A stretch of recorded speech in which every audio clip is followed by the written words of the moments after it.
deep in the forests of Hyrule, beneath the boughs of ancient trees that have witnessed epochs unfold, there exists a question as timeless as the land itself. What is courage? Not the fleeting bravery of a moment, not the reckless abandon of youth, but true courage. The kind that endures across lifetimes, that resurrects itself in the face of an eternal enemy, that chooses to stand when every logical fiber of your being screams to run. This is the question at the heart of Link's existence.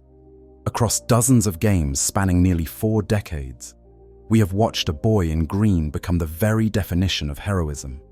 Yet Link himself has never uttered a single word to explain what drives him. He doesn't need to. His silence speaks louder than any monologue ever could. The Legend of Zelda is, at its core, a meditation on courage. Not as an abstract virtue extolled in philosophy texts, but as a living, breathing force that manifests through action. Through Link, we see courage personified. We see it tested, broken, reforged, and tested again. We see it in a child who picks up a sword too heavy for his small hands. We see it in a knight who bears the weight of an entire kingdom's expectations. We see it in a boy who wakes with no memory of who he was, yet still chooses to fight for a world he doesn't remember. But what is it about Link that makes him the hero? Is it destiny? The Triforce of Courage that supposedly dwells within him? The Master Sword that chooses his hand? Or is it something deeper? Something that exists beneath all the divine mandates and sacred artifacts? Something fundamentally human, despite his Hylian heritage? The answer lies not in any single game, but in the through line that connects them all. It lies in the philosophy that has guided this character through generation after generation of reincarnation. It lies in understanding that Link is not one person, but many. Each iteration faces different challenges, makes different choices, yet they all share something essential. They all possess an understanding of what it means to be truly courageous. The Triforce of Courage is more than just a magical artifact in these games. It represents the essence of the goddess Furore, the source of all life according to Hyrulean mythology. When Link bears this divine fragment, he carries within him something primal and necessary. Courage is not merely about facing danger without fear. That would be foolishness. True courage, the kind that Link embodies, is about acting despite fear. It's about choosing to do what's right, even when the cost is terrible. It's about standing between the innocent and the darkness, knowing full well you might be consumed by it. Throughout the series, we see this philosophy play out in countless ways.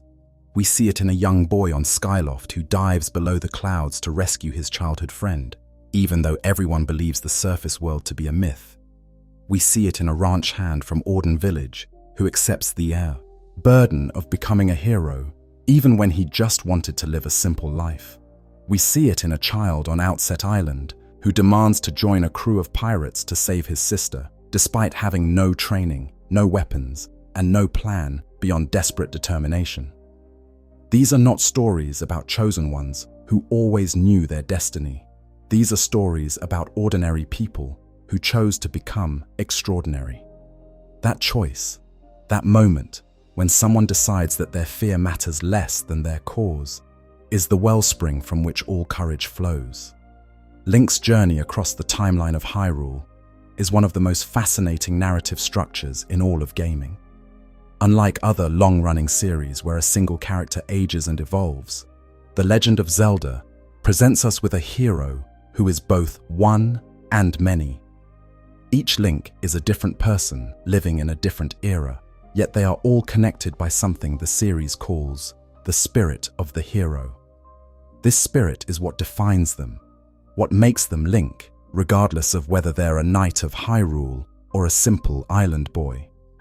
This concept raises profound questions about identity and destiny. If Link is reborn across the ages, is he making his own choices or simply following a script written long ago? When the hero of one era faces down evil, does the hero of the next era remember that struggle in some fundamental way? The game suggests that the answer is both yes and no. Each Link is autonomous, making his own decisions, forging his own path. Yet there is something that persists, something that ensures that when darkness rises, a hero will be there to meet it. This is where courage transcends the individual and becomes something universal. Link is not just a character in a story. He is an idea.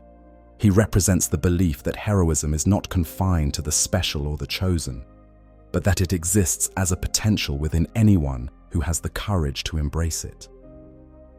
Every Link starts as someone unremarkable. They become heroes not because they were born to be, but because they chose to be. The origins of courage, Skyward Sword, and the first hero. To understand what makes Link the hero, we must begin at the beginning. Not the beginning of the series as we know it, but the beginning of the cycle itself. Skyward Sword, released in 2011 for the Nintendo Wii, serves as the origin story for the entire Legend of Zelda franchise. It is here that we witness the birth of the eternal struggle between courage, wisdom, and power. It is here that we meet the first Link, the one whose actions would echo through millennia, binding countless descendants to a fate they never asked for. The world of Skyward Sword is one of profound beauty and terrible danger. Humanity lives on floating islands above the clouds, safe in the sky kingdom of Skyloft. Below the cloud barrier lies the surface world, a place of myth and legend that most believe to be nothing more than a child's story. Link lives in Skyloft as a student at the Knight Academy. Training alongside his childhood friend Zelda, he's a skilled rider of his Crimson Loftwing, the giant bird that serves as his companion, but there's nothing particularly special about him. He has no grand destiny written in the stars. He's just a young man preparing for the wing ceremony, an important rite of passage for knights. Then everything changes. During a flight with Zelda, a sudden and unnatural storm tears through the sky. Zelda and her Loftwing are pulled below the clouds, vanishing into the unknown world beneath. Link watches helplessly as the person closest to him disappears into myth made real. And in that moment, his journey begins. Not because a prophecy declared him the chosen one, not because a goddess appeared and commanded him to save the world, but because someone he cared about was in danger, and every fiber of his being demanded that he go after her. This is the first lesson in Link's philosophy of courage. It begins with connection. It begins with caring about something more than yourself. Link descends below the clouds, not to fulfill a destiny, but to save a friend. That the salvation of the world comes later is almost incidental. The courage to embark on an impossible quest doesn't come from divine mandate. It comes from love. As Link explores the surface world, he discovers truths that shake the foundation of everything he thought he knew. The goddess Hylia, who created Skyloft and sent humanity into the sky, had a purpose for this separation. Eons ago, a demon king named Demise rose from a fissure in the earth, bringing with him an army of monsters bent on seizing the ultimate power, the Triforce. The Triforce is no mere legend, but a real artifact left behind by 3 golden goddesses who shaped the world itself. Din, the goddess of power; Nayru, the goddess of wisdom; Farore, the goddess of courage. Together, their essence created a sacred relic capable of granting any wish to its bearer.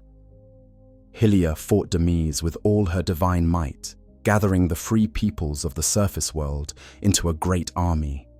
The war was devastating. Mountains crumbled, rivers ran red. The very earth was scarred by the conflict. Though Hylia's forces were victorious, sealing Demise in the sealed grounds, the victory came at tremendous cost. Hylia herself was gravely wounded, and she knew that Demise's seal would not hold forever. Evil of that magnitude could never be truly destroyed, only contained. So Hylia devised a plan that would span centuries, She would shed her divinity and be reborn as a mortal. Because only mortals can wield the Triforce, she created the spirit Phi and embedded her within a blade that would eventually become the Master Sword, a weapon specifically designed to destroy demons. And she set in motion the events that would ensure a hero would rise when Demise's seal finally broke. That hero is Link. But here's what makes this story fascinating from a philosophical standpoint. Hylia didn't simply create a puppet to dance on strings of destiny. She didn't strip Link of his agency and force him down a predetermined path. Instead, she created the conditions that would allow courage to manifest naturally. She ensured that when darkness rose again, there would be someone with both the capability and the willingness to stand against it. The choice, however, would always be Link's to make. Throughout Skyward Sword, Link is tested again and again. He must prove himself worthy not just of wielding the goddess sword, but of claiming the Triforce itself. This isn't a matter of bloodline or birthright. The trials Link faces are designed to ensure that he possesses not just courage, but wisdom and power as well. A balance of all three virtues. Because true heroism isn't about being fearless. It's about being wise enough to understand the danger, powerful enough to have a chance of success, and courageous enough to try anyway. The dungeon trials Link faces throughout his quest test different aspects of his character. The Skyview Temple teaches him to navigate ancient mechanisms and solve puzzles that require careful observation and patience. The Earth Temple demands that he face creatures of living rock and learn to see beyond surface appearances.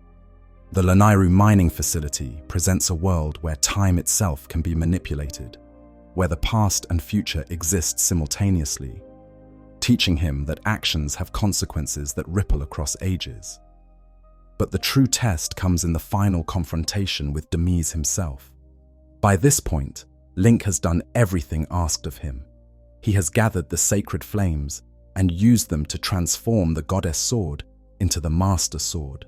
He has collected the pieces of the Song of the Hero and proven himself to the dragons who guard the surface world. He has found Zelda, who has awakened as the goddess Hylia reborn and learned the full truth of his purpose. Yet none of this prepares him for the moment when Demise, resurrected to his full power by his servant Girahim, stands before him in his true form. Demise is not some mindless monster. He is ancient evil incarnate, a being so powerful that he conquered time itself.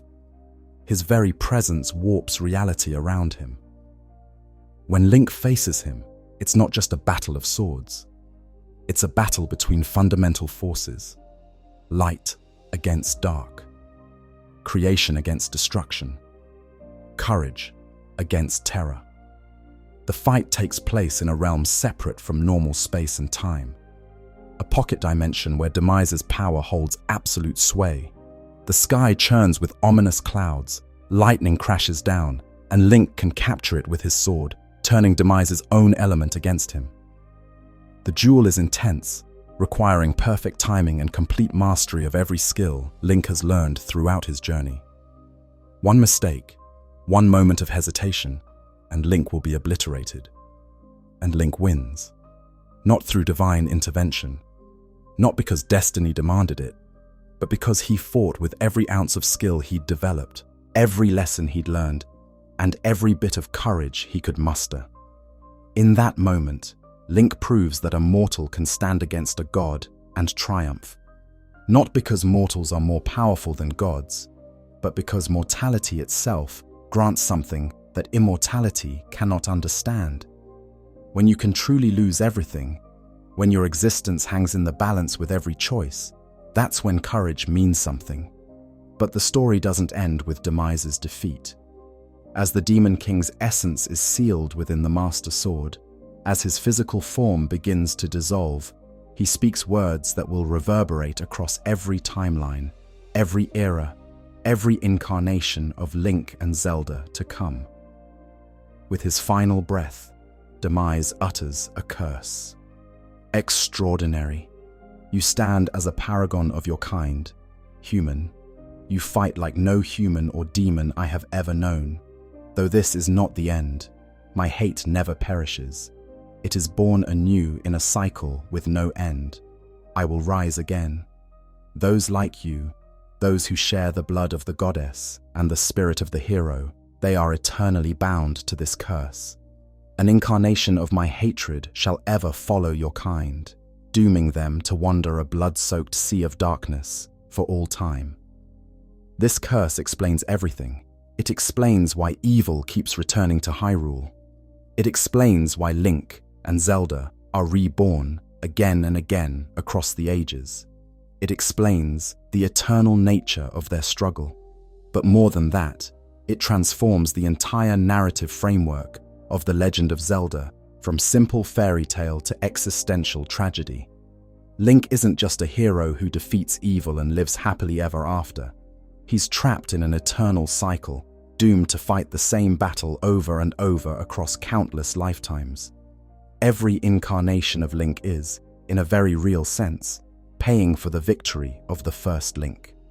They inherit not just the spirit of the hero, but the burden of never-ending conflict.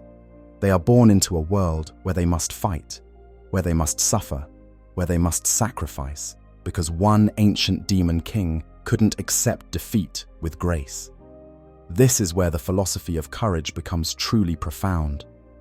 Knowing this, knowing that the cycle has no end, would Link still choose to fight? If the first Link had known that his victory would condemn countless descendants to the same struggle, would he still have stood against demise? The games suggest that the answer is yes, unequivocally yes, because the alternative is worse. The alternative is letting evil win, letting darkness consume everything, letting those who cannot fight for themselves be destroyed. This is the heart of what makes Link the hero. It's not that he's unafraid. It's not that he has some special quality that makes sacrifice easier for him. It's that he chooses to fight even knowing the cost. That first Link, standing in the ashes of Demise's defeat, hearing the curse that will bind him and his loved ones to eternal conflict, does not flinch. He accepts it, because that's what heroes do. They bear the unbearable so that others don't have to. Skyward Sword ends with Link and Zelda choosing to remain on the surface world. They could return to Skyloft, to safety and comfort above the clouds. Instead, they stay on the land below, establishing what will eventually become the Kingdom of Hyrule. They choose to build something new, to create a legacy that will outlast them, knowing full well what that legacy will entail. This is the origin of courage in the Legend of Zelda. It's not a gift from the gods. It's not an accident of birth. It's a choice, made in full knowledge of the consequences, to stand against the darkness regardless of the cost. Every Link who comes after inherits this choice. Every Link must decide, consciously or unconsciously, whether they will accept the burden of the hero's spirit.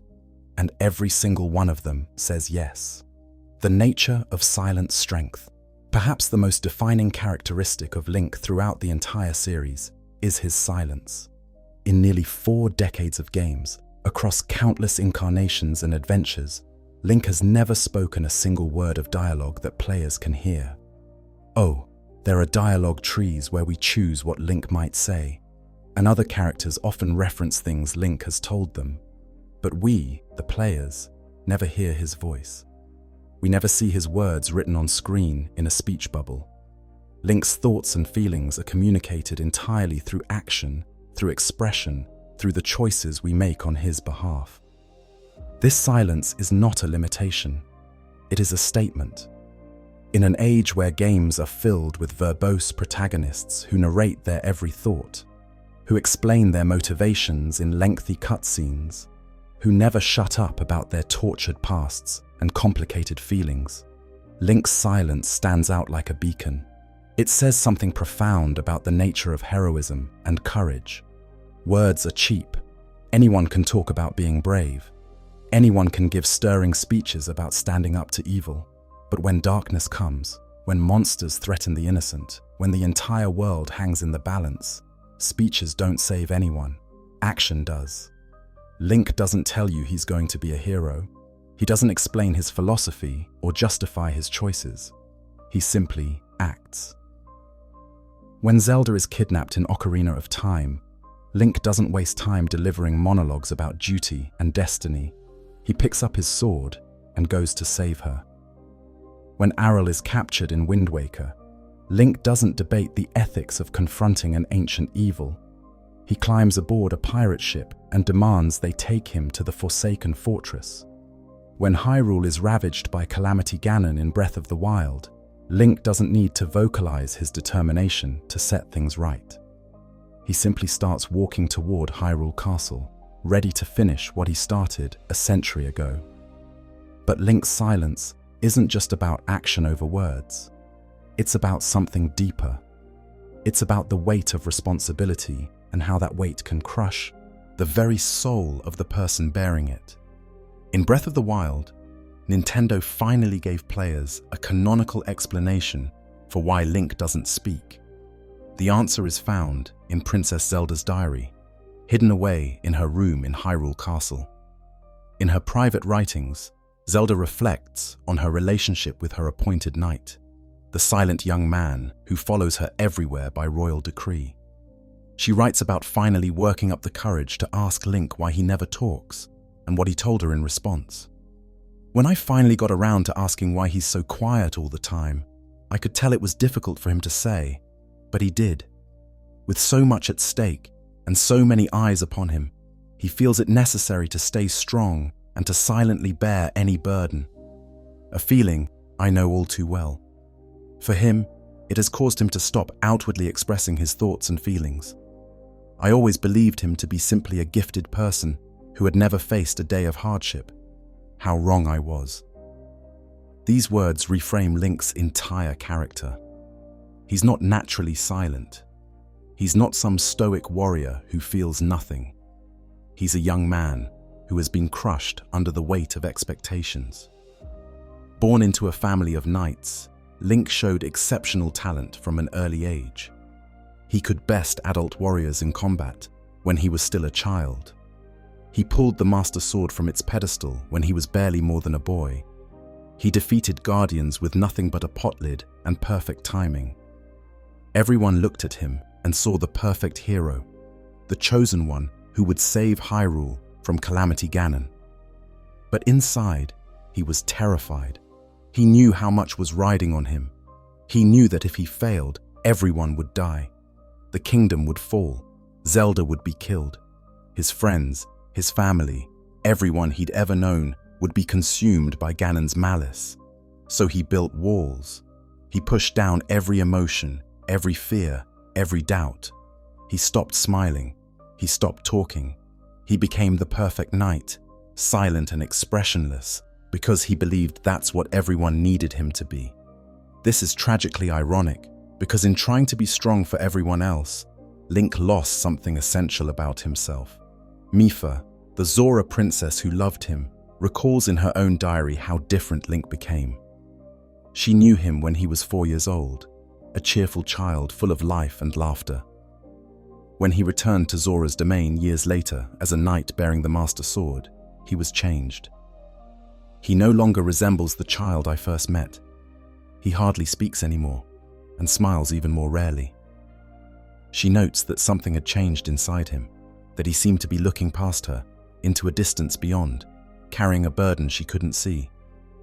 The tragedy is that Link's silence didn't make him stronger. It isolated him. It turned him into a symbol rather than a person. The other champions didn't know him, not really. Revali saw him as a rival to be surpassed. Daruk liked him, but didn't understand the pressure he was under. Urbosa recognized something of the burden he carried, but even she couldn't truly reach him. Only Zelda, who carried her own crushing weight of expectations and failure, could understand what Link was going through. And for most of their time together, they couldn't connect because they were both drowning in their own private hells. But here's what makes this beautiful. When Link wakes up from his century-long slumber in the Shrine of Resurrection, he has no memory of who he was.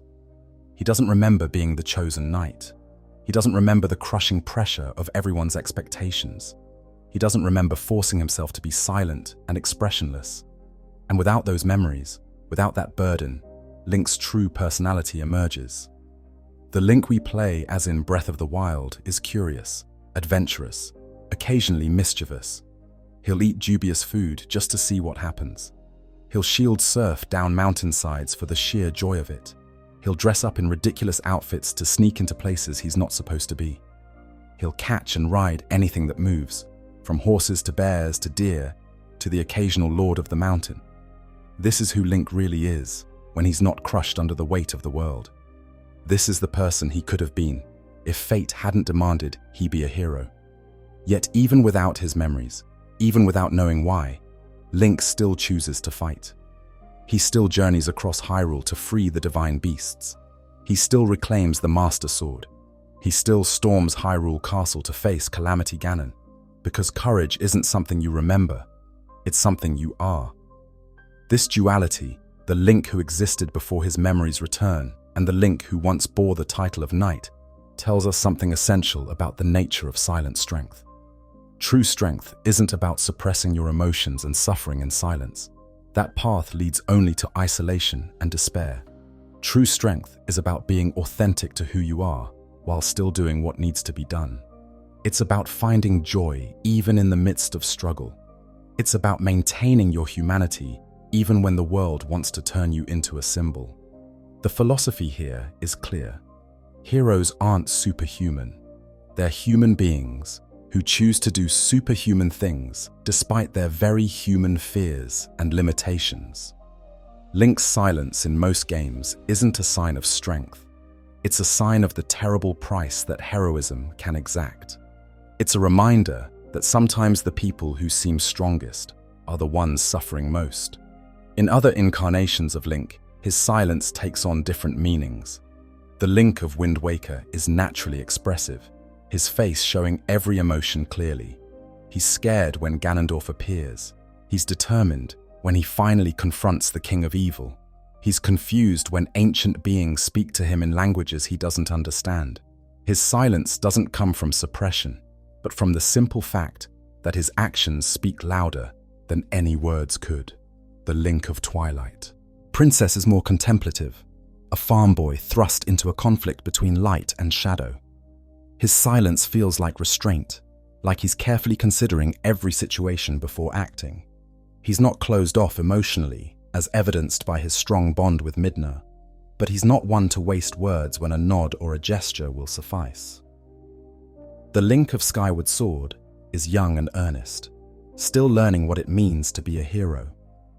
His silence is almost shy, the quietness of youth rather than the enforced stoicism of duty. He loves Zelda. That much is clear from every cutscene, but he can't quite articulate what he feels. So he shows it through action, through diving below the clouds to save her, through facing gods and demons to ensure she's safe. Each incarnation's silence tells a different story, but they all share a common thread. Link doesn't need to explain himself. His deeds are his testament. When you walk into a village and see people suffering, you don't need a speech about heroism to know that helping them is right. You just help. When a monster threatens innocent lives, you don't need to justify fighting it. You just fight. When evil rises and threatens to consume the world, you don't need to write a manifesto on why evil must be opposed. You just oppose it. This is the nature of silent strength. It's not about being unable to speak. It's about understanding that some things transcend language. Courage isn't a concept to be debated and dissected. It's a force to be lived. Link embodies this perfectly. He is courage given form, and courage doesn't need a voice to make itself heard. In the end, Link's silence might be his most powerful attribute. It allows us, the players, to project ourselves onto him. His blank slate becomes our canvas. His choices become our choices. His courage becomes our courage. When Link stands before the gates of Ganon's castle, sword in hand, ready to face ultimate evil, he's not just a character on a screen. He's us, if we had the courage to be what we're capable of being. And that silent statement, That wordless declaration that we too could be heroes if we chose to be, that might be the most inspiring message of all. Courage through sacrifice, Ocarina of Time, and Majora's Mask. If Skyward Sword shows us the birth of the hero's cycle, then Ocarina of Time reveals its terrible cost.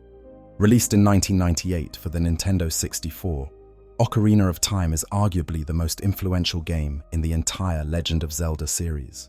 It transformed the franchise from beloved 2D adventures into a sprawling 3-dimensional epic. But more than its technical achievements, Ocarina of Time told a story about the price of heroism, about what it means to sacrifice everything, even your own childhood, for the sake of others. The Link of Ocarina of Time begins as a child in Kokiri Forest, an eternal woodland where childlike beings live under the protection of the great Deku Tree. Every Kokiri has a fairy companion, but Link does not, making him an outcast among outcasts. He has strange dreams of a princess fleeing from a man on horseback, dreams that disturb his sleep and hint at destiny approaching. When the great Deku Tree falls to a curse, he charges Link with leaving the forest and seeking out the Princess of Hyrule, setting in motion events that will reshape not just Hyrule, but time itself. Link's journey as a child is one of discovery. He meets Princess Zelda, who shares his dream and believes that Ganondorf, the king of the Gerudo, is planning to seize the Triforce. Together with the princess, Link attempts to gather the 3 spiritual stones and reach the Triforce first. It's a race against time, and they lose. When Link opens the door of time and pulls the Master Sword from its pedestal, he's too young to be the hero of time. The sword itself seals him away for 7 years, until his body can mature enough to wield it properly. In that instant, Ganondorf seizes his opportunity and enters the sacred realm, laying his hand upon the Triforce. Link awakes as an adult to find Hyrule transformed into a nightmare. Castle Town is in ruins, filled with zombies called Re-Deads, whose screams freeze the blood.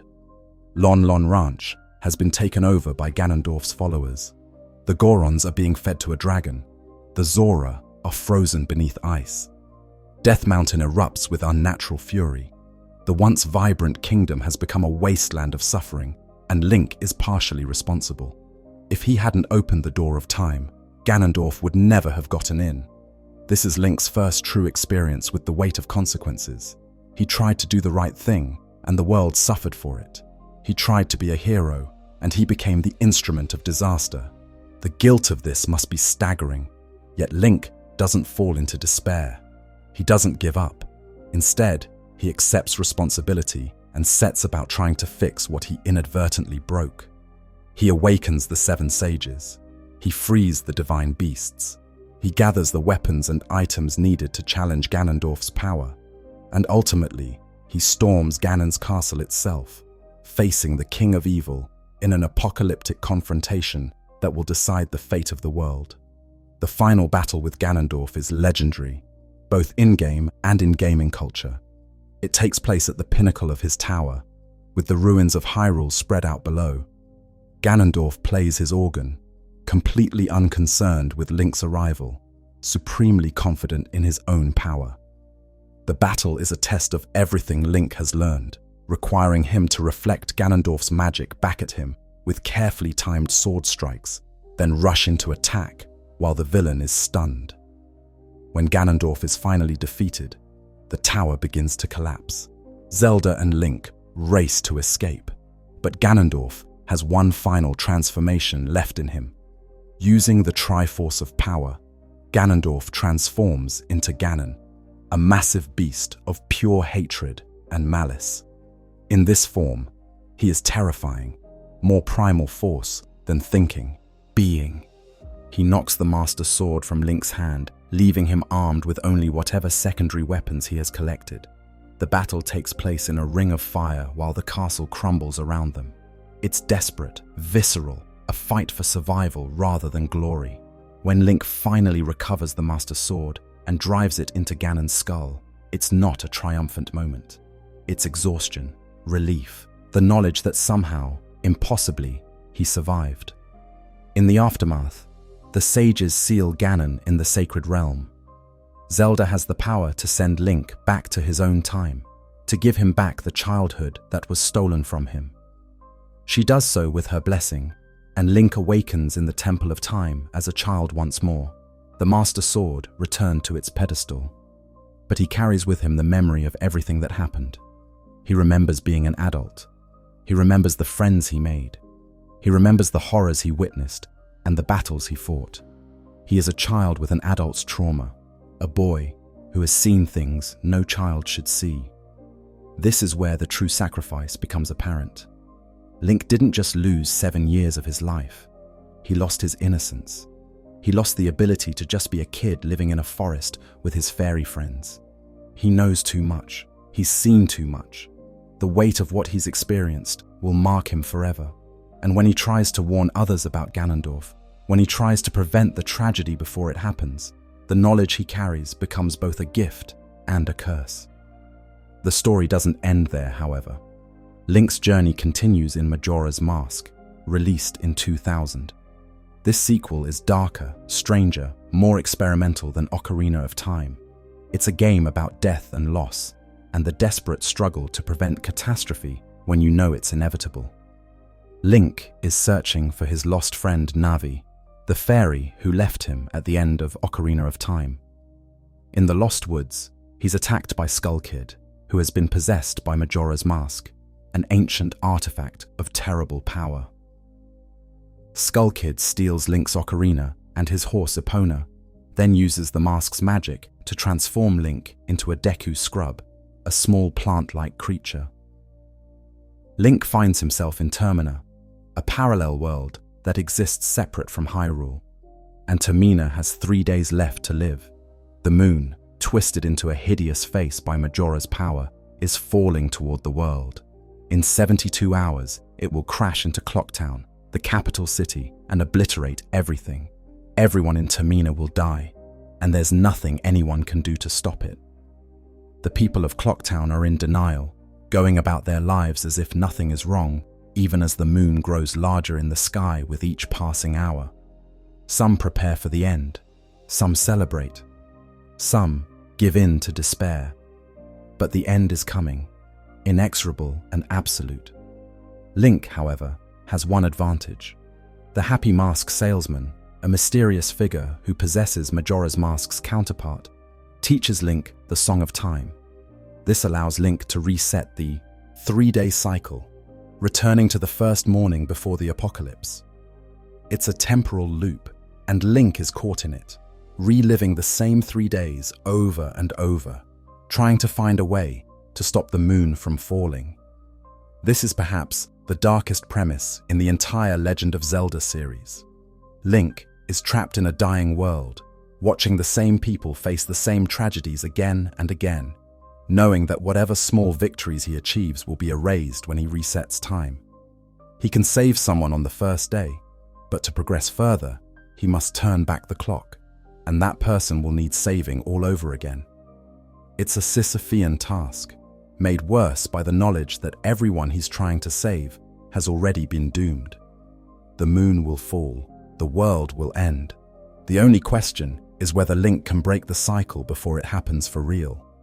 Throughout Majora's Mask, Link doesn't just battle monsters. He helps people. He reunites lovers torn apart by curse and misunderstanding. He helps a young girl get her stolen items back from thieves. He enables a mother and daughter to reconcile. He defends a ranch from alien invaders. He helps musicians form a band.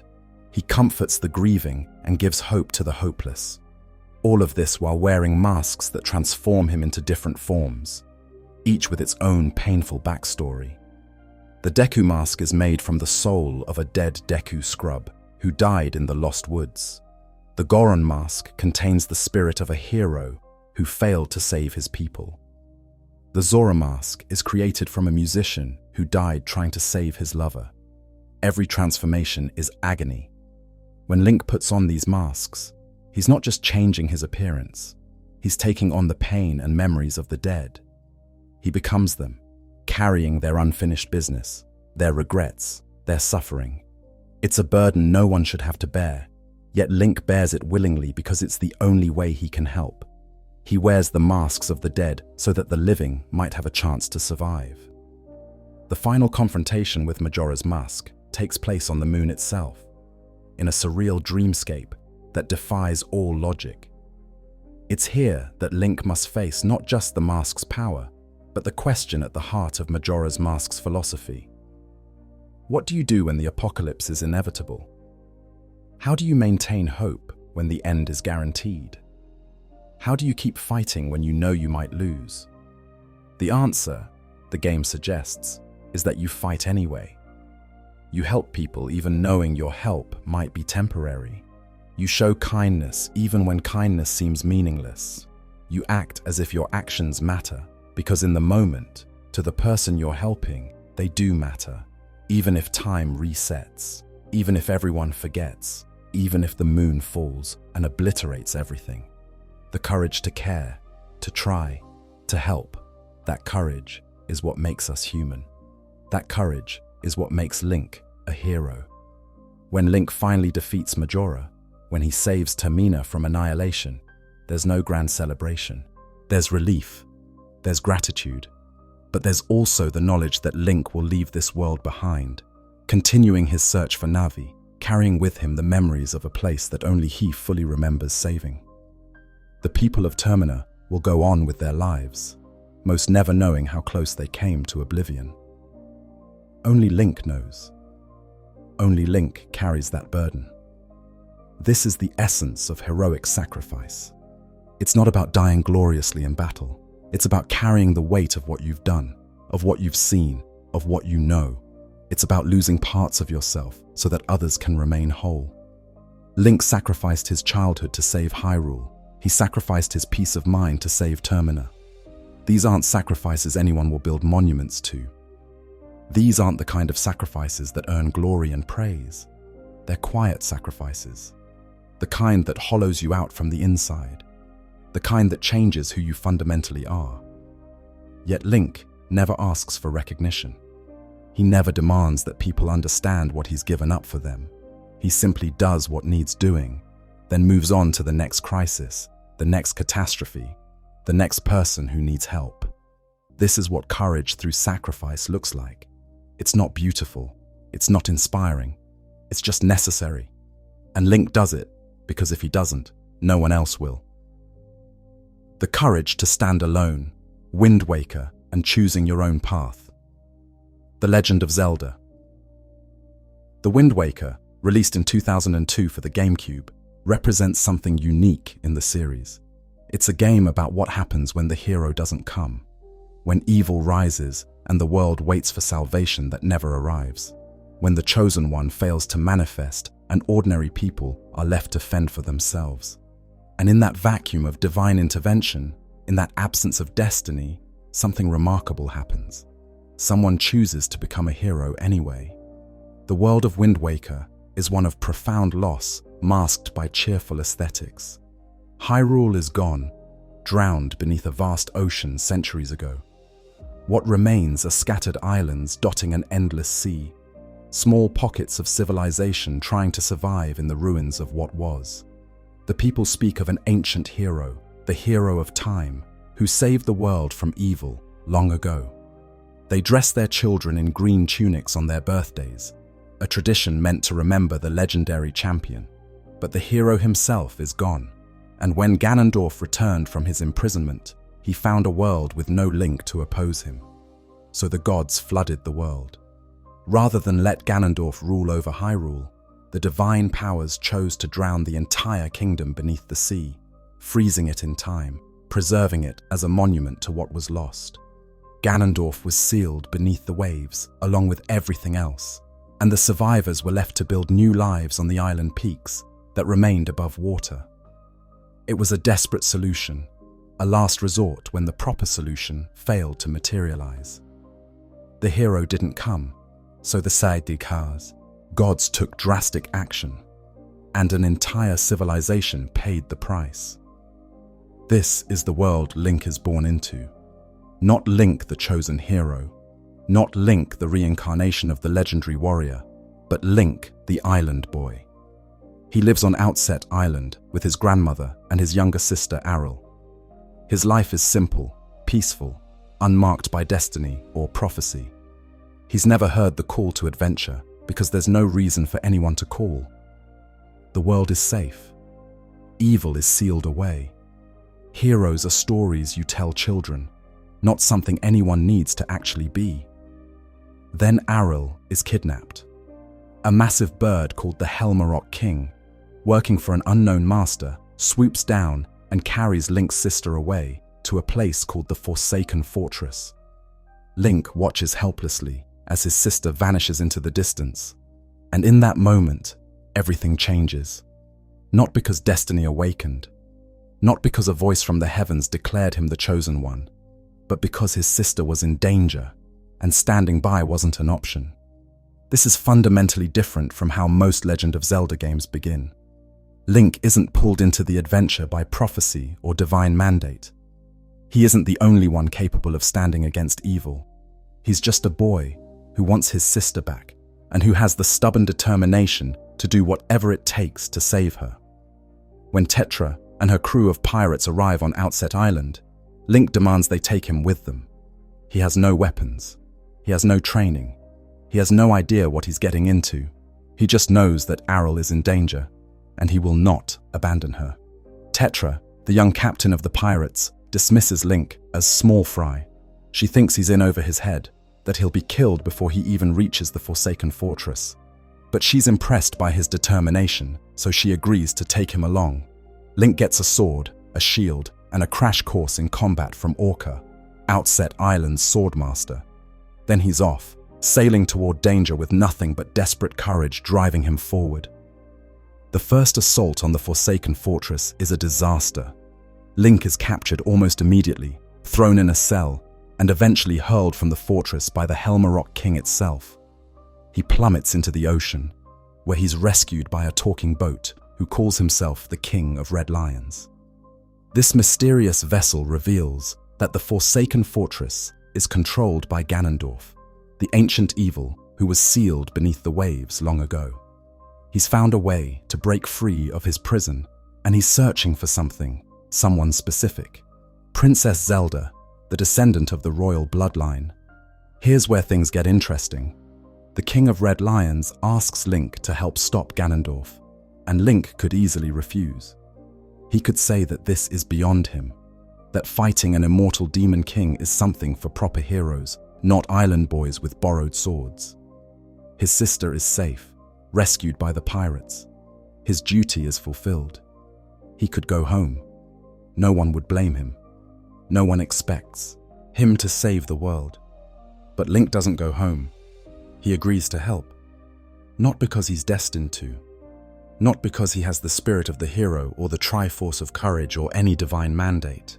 He helps because Ganondorf is a threat, and someone needs to stand against him, and Link has already proven he's willing to stand against impossible odds for people he loves. Why not extend that willingness to everyone else? This is the crucial difference that makes Wind Waker's Link so philosophically significant. Every other Link in the series is, to some degree, chosen. They're marked by destiny from the start, whether they want to be or not. They're reincarnations of the legendary hero, bearers of special bloodlines, wielders of sacred swords. They become heroes because fate decreed it. But Wind Waker's Link isn't chosen. He chooses. Throughout his journey, Link proves himself not through birthright, but through determination. He learns to conduct the wind using the Wind Waker baton, a magical tool that lets him control the weather. He sails across the Great Sea, exploring islands, helping people, gathering the items and weapons he'll need. He descends into ancient dungeons beneath the ocean, places where Hyrule's frozen past still exists, untouched by time. He awakens the sages who can restore power to the Master Sword, a weapon that was waiting for a hero who never came. And when Link pulls the Master Sword from its pedestal in the Hyrule castle, frozen beneath the waves, something remarkable happens. The sword recognizes him. Not because he's the reincarnation of the hero of time. The sword accepts him because of his actions, because of who he's proven himself to be. The King of Red Lions, revealed to be the last king of Hyrule himself, bestows upon Link the title of Hero of Winds, acknowledging that while Link may not be the hero the world was waiting for, he is the hero the world has. The final confrontation with Ganondorf is one of the most emotionally complex battles in the entire series. Ganondorf isn't just evil here. He's tired. He's been sealed away for centuries, outliving everything he once knew, fighting the same battle against the same enemies again and again. When he speaks, there's almost a weariness to his words, a sense that even he knows this cycle is pointless. He speaks of his homeland, the desert where his people lived, and how he envied Hyrule's green fields and cool winds. All he wanted was a better life for his people. The tragedy is that his methods were monstrous, and now he's become a monster himself, trapped in an endless cycle of defeat and resurrection. Link faces him not with righteous fury, but with determination. This isn't personal for Link. He didn't grow up hearing tales of Ganondorf's evil. He doesn't carry generations of hatred or the weight of prophecy. He's just someone who refuses to let a tyrant rule the world, no matter what tragic backstory that tyrant might have. It's a remarkably mature perspective for a child protagonist. The battle itself is iconic. Link and Zelda fighting side by side, armed with light arrows and the Master Sword, working in concert to bring down a demon king. When Link finally drives the Master Sword into Ganondorf's skull, the King of Evil doesn't explode dramatically or curse them with his dying breath. He simply turns to stone, frozen in that final moment, as the ocean he was sealed beneath begins to flood in once more. The King of Hyrule, using his wish on the Triforce, chooses not to restore the ancient kingdom, but to let it remain buried, to give Link and Zelda the chance to find a new world above the waves. A world without the weight of the past. A world where they can choose their own destinies. The ending of Wind Waker is bittersweet. Link and Zelda, returned to her identity as Tetra, set sail on a ship, searching for a new land where they can establish a kingdom free from the cycles that trapped Hyrule. They're leaving the past behind, quite literally sailing away from it. The King of Hyrule remains beneath the waves, accepting that his kingdom's time is done, that holding on to the past only ensures more suffering. It's a meditation on letting go, on accepting that some things cannot be salvaged, on having the courage to start fresh, even when nostalgia begs you to restore what was. Wind Waker's philosophy is clear. Heroism isn't about being chosen. It's about choosing. Link becomes the hero of winds, not because destiny demanded it, but because he decided the world needed a hero and was willing to become one. He didn't have the bloodline, he didn't have the prophecy, he didn't have any of the traditional markers of a chosen one. He just had courage, stubbornness, and a refusal to accept that evil should go unopposed. This is perhaps the purest expression of Link's heroism in the entire series. Strip away the divine mandates. Strip away the reincarnation. Strip away the destiny. What's left? A person who sees someone in need and helps them. A person who sees injustice and stands against it.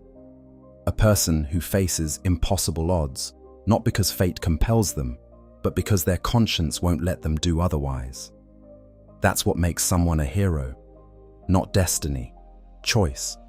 And Link chooses, again and again, to be the person the world needs, even when the world has no right to ask that of him. Wild courage, breath of the wild, and tears of the kingdom. When Link awakens in the Shrine of Resurrection at the beginning of Breath of the Wild, he knows nothing. He doesn't know his name. He doesn't know where he is. He doesn't know why a strange woman's voice is echoing in his mind, urgently telling him to wake up.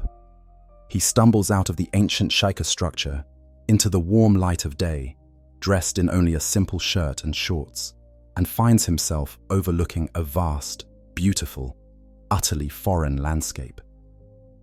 The great plateau spreads out before him, and beyond it, Hyrule. A Hyrule ravaged by calamity, where ancient guardians patrol the ruins of civilization, where monsters have overrun the land, where Hyrule Castle itself stands wreathed in malevolent energy. It's a post-apocalyptic world, but one that nature has begun to reclaim.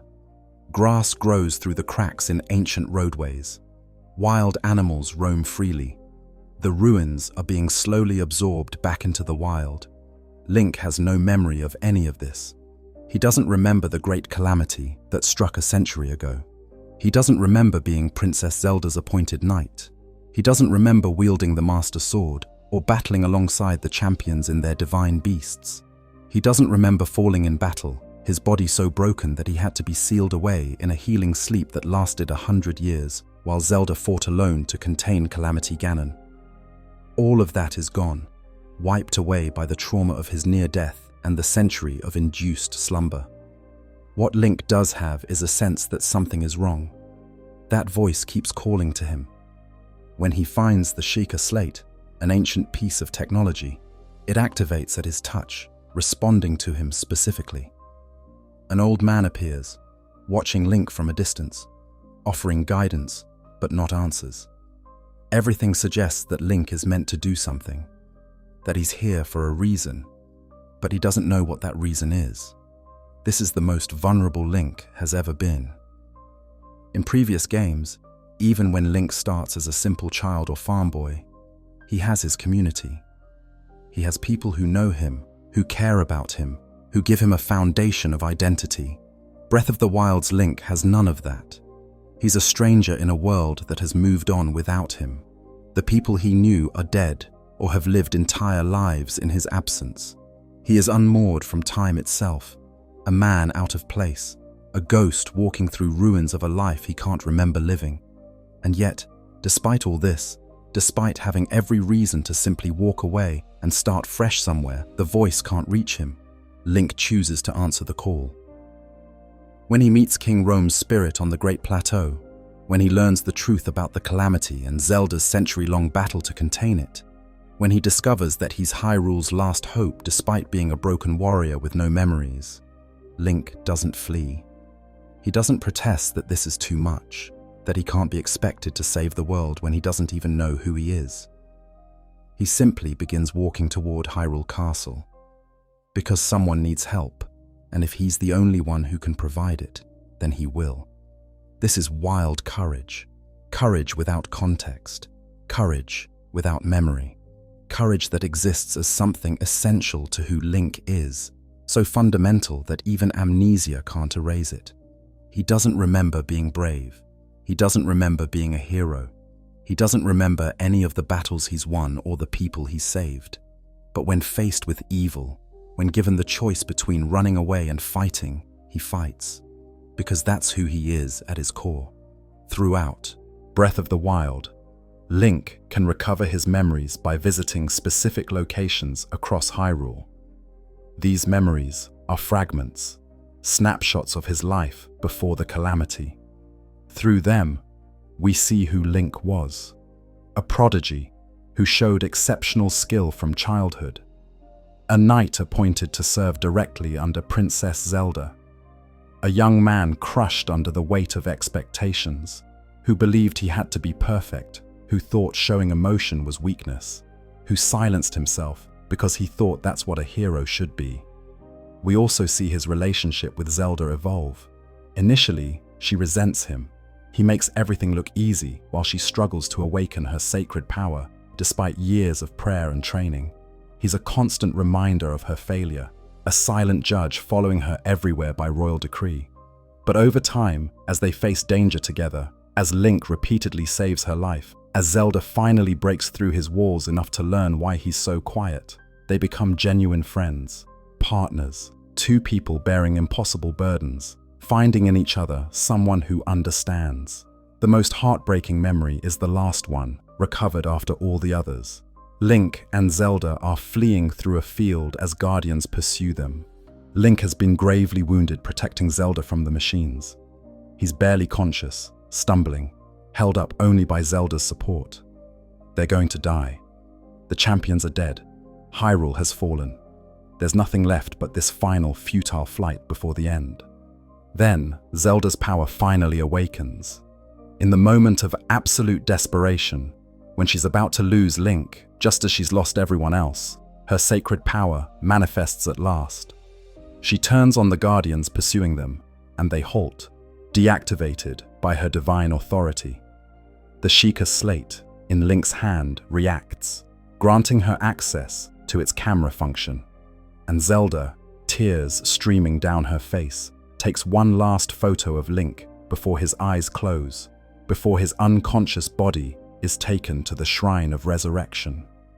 A photo to remember him by, because she thinks he's going to die. This memory recontextualizes everything. The voice calling to Link throughout the game is Zelda, still battling Calamity Ganon inside Hyrule Castle after 100 years. She's been alone for so long, holding back the apocalypse through sheer force of will, hoping against hope that Link would wake up, that the shrine would heal him, that somehow he'd return to finish what they started. When Link awakens, when he answers her call, it's not just about saving Hyrule. It's about ending Zelda's century of loneliness, about rescuing someone who has sacrificed everything to buy him time to recover.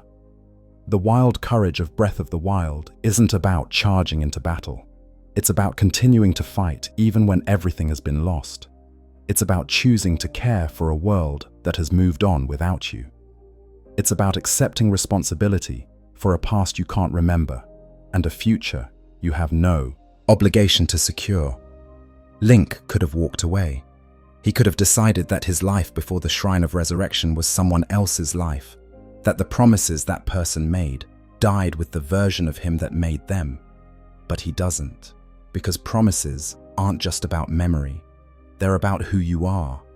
And Link is someone who keeps promises, even ones he doesn't remember making. The final battle with Calamity Ganon is cathartic. Link storms Hyrule Castle, fighting through hordes of monsters, reclaiming the weapons of the champions who fell a century ago, until he finally stands before the throne room. Ganon, weakened by Zelda's century-long resistance, but still immensely powerful, manifests as a massive beast of pure malice. The battle is desperate, requiring Link to use every skill he's learned, every divine beast he's freed, every memory he's recovered. When Calamity Ganon is defeated, when Zelda is finally free to leave Hyrule Castle, her first words to Link are an apology. She's sorry she couldn't save Hyrule, sorry she let everyone down, sorry he had to fight alone. And Link, still silent, simply looks at her with something approaching peace, because he didn't fight alone. He fought alongside the spirits of the fallen champions. He fought with the support of everyone he helped across Hyrule. He fought knowing that Zelda was there, in the castle, never giving up. The story continues in Tears of the Kingdom, released in 2023. Link and Zelda are exploring beneath Hyrule Castle when they discover a mummified corpse, ancient and powerful, held in place by a seal maintained by Zelda's divine power flowing through a ghostly hand. The seal is failing. The corpse is awakening. And when it does, when Ganondorf himself, the Demon King in his original form, breaks free from his eternal imprisonment, everything changes. Link's arm is destroyed by Ganondorf's malice, withered to uselessness in an instant. The Master Sword is shattered, broken by power it was never meant to withstand. Zelda falls into an abyss, vanishing into the past through a time portal. And Link, barely alive, is saved only when Rauru's ancient spirit merges his ethereal arm with Link's damaged one, giving him the power to continue fighting. This is a Link stripped of everything. His sword is gone, his companion is lost, his body is broken. He awakens once again on the Great Plateau, but this time it's different. He remembers everything. He remembers Zelda. He remembers their life together after the calamity, helping rebuild Hyrule, exploring its mysteries, finding moments of peace after a lifetime of war. And now, she's gone, taken by a threat even more ancient than Calamity Ganon. The courage required here isn't about facing an unknown threat. It's about facing a known one. Link knows what Ganondorf is. He knows what the Demon King can do. He knows that the version of Ganon he faced before was weakened, incomplete, and still almost killed him. Now he has to face Ganondorf at full strength, without the Master Sword, without Zelda, without the champions, without any of the advantages he had before. Just him, a broken sword, and an ancient arm grafted onto his body. And he does it anyway. Because the alternative is letting Ganondorf win. Because Zelda is somewhere in the past, trapped, and she needs him. Because Hyrule, still recovering from the last calamity, can't withstand another apocalypse. Because if he doesn't fight, no one else will. The wild courage of Tears of the Kingdom is about perseverance. About getting up after being knocked down harder than you've ever been knocked down before. About facing an enemy you know you might not beat, but trying anyway because the attempt itself matters. Link searches across Sky Islands, underground depths, and all of Hyrule for a way to reach Zelda, to restore the Master Sword, to find the strength needed to challenge Ganondorf. He builds machines using ancient Zonai technology. He explores depths that haven't seen light in millennia. He uncovers secrets that predate even the founding of Hyrule itself. And in the end, he succeeds. Not through divine intervention, not through prophecy, not through being chosen by fate, but through sheer determination, through refusing to give up no matter how many times he's beaten down, through the wild courage that defines who he is. Link facing Ganondorf in Tears of the Kingdom isn't about destiny, it's about will. The will to stand against evil, the will to protect those who cannot protect themselves, the will to choose again and again to be the hero the world needs. This is the legacy of the wild. Courage without pretense, courage without certainty, courage as a choice you make every single day, in every single moment, to do what's right, even when doing what's right might destroy you. Link doesn't need his memories to be brave. He doesn't need prophecy. He doesn't need a voice from the heavens telling him he's special. He just needs a reason to fight and the courage to do it. And that, more than anything, is what makes him the hero. The burden of the hero's spirit. One of the most fascinating and tragic elements of Link's existence across the Legend of Zelda series is the concept of the hero's spirit. This isn't just a metaphor or a title. It's described as something real, something tangible that reincarnates across ages, binding together every incarnation of Link into a continuous thread of heroism and sacrifice. But what does it mean to be chosen by the hero's spirit? What burden comes with being part of this eternal cycle? The nature of the hero's spirit is never fully explained in the games. We know it exists because Demise's curse specifically targets those who bear it. We know it persists because Link keeps being reborn across different eras, different timelines, different circumstances. We know it's connected to the goddess Hylia's original plan, to her choice to sacrifice her divinity and be reborn as a mere mortal. But beyond these fragments, the hero's spirit remains mysterious, more felt than understood. What we can observe, however, is its effect. Every Link, regardless of when or where they're born, shares certain characteristics. They're all courageous, they're all willing to stand against evil. They're all capable of wielding the Master Sword when it appears. They're all, in some fundamental way, heroes. Even the Links, who aren't initially destined for greatness, who seem to stumble into heroism by accident, eventually prove themselves worthy of the title. This raises profound questions about free will and destiny. If Link is born with the hero's spirit, does he truly choose to be a hero? Or is he simply following programming written into his soul by the goddess? If his courage is inherited rather than developed, does it count as virtue or merely as biology? If he's destined to fight evil across infinite lifetimes, is he a hero or a prisoner? The games offer conflicting answers to these questions, perhaps intentionally. In some titles, Link clearly makes the choice to be a hero. The Wind Waker's Link has to earn the title, proving through action that he deserves it. In other games, Link seems more driven by destiny, pulled into conflicts by forces beyond his control. The hero of time is sealed away until he's old enough to fulfill his role. The hero of Twilight is transformed into a wolf by the Twilight Realm's magic, marking him as the chosen one, whether he wants to be or not. But perhaps the most honest answer comes from looking at what Link endures, rather than how he's chosen. Because whatever theoretical debates exist about free will and destiny, the practical reality is that being the hero's spirit-bearer is a curse as much as a blessing. Link suffers. Every version of Link suffers. They suffer physical wounds, psychological trauma, loss, isolation, and the crushing weight of expectations.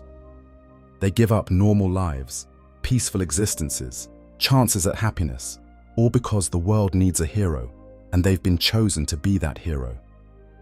The hero's shade in Twilight. Princess embodies this burden most explicitly. This is the spirit of the hero of time, the Link from Ocarina of Time and Majora's Mask, appearing as a golden wolf and skeletal warrior. He teaches the hero of Twilight advanced sword techniques, skills he perfected in his own adventures. But there's a profound sadness to these encounters. The hero's shade speaks of regrets, of being forgotten, of never being able to pass on his skills to a successor. Even after death, even after accomplishing everything asked of him and more, he cannot rest. He's bound to the world, compelled to ensure the next hero is properly prepared, unable to move on until he's fulfilled this final duty. This is the reality of the hero's spirit. It doesn't let you rest. It doesn't grant peace. Even in death, you're tied to the cycle, waiting for the next crisis, the next incarnation, the next battle. The hero of time saved Hyrule multiple times, sacrificed his childhood, bore the weight of temporal paradox, survived horrors that would break most people, and his reward was an eternity of being forgotten, reduced to a ghost teaching sword techniques to his own descendant. The burden extends beyond the individual Links to affect everyone around them. Zelda is trapped in the cycle too, reborn again and again, always a princess, always in danger, always needing rescue or providing assistance. She bears the blood of the goddess, and that bloodline is both her greatest strength and her greatest curse. She's perpetually tied to Link, their fates intertwined across ages, unable to escape the roles destiny has written for them. Ganondorf, too, is prisoner of the cycle, though his prison is of his own making. As the incarnation of Demise's hatred, he's doomed to rise again and again, to threaten Hyrule, to be defeated by Link, to be sealed away only to return in another era. There's tragedy in this as well. Whatever Ganondorf might have been, whatever potential he might have had, is subsumed by the curse. He's not allowed to be anything but the villain. The cycle demands it. This three-way binding of Link, Zelda, and Ganondorf into an eternal conflict is perhaps the cruelest aspect of Demise's curse. None of them can escape. They're locked into their roles, forced to play out the same basic story across different settings, different time periods, different versions of themselves. It's a cosmic tragedy playing out on an infinite loop, and the hero's spirit ensures that there will always be a Link to participate in it. But here's what makes Link's response to this burden remarkable. He never complains. Across dozens of games, across countless incarnations, Link never once protests his role. He never questions why he has to be the hero. He never demands that someone else take the burden. He simply accepts it and does what needs doing. This acceptance isn't resignation or passivity.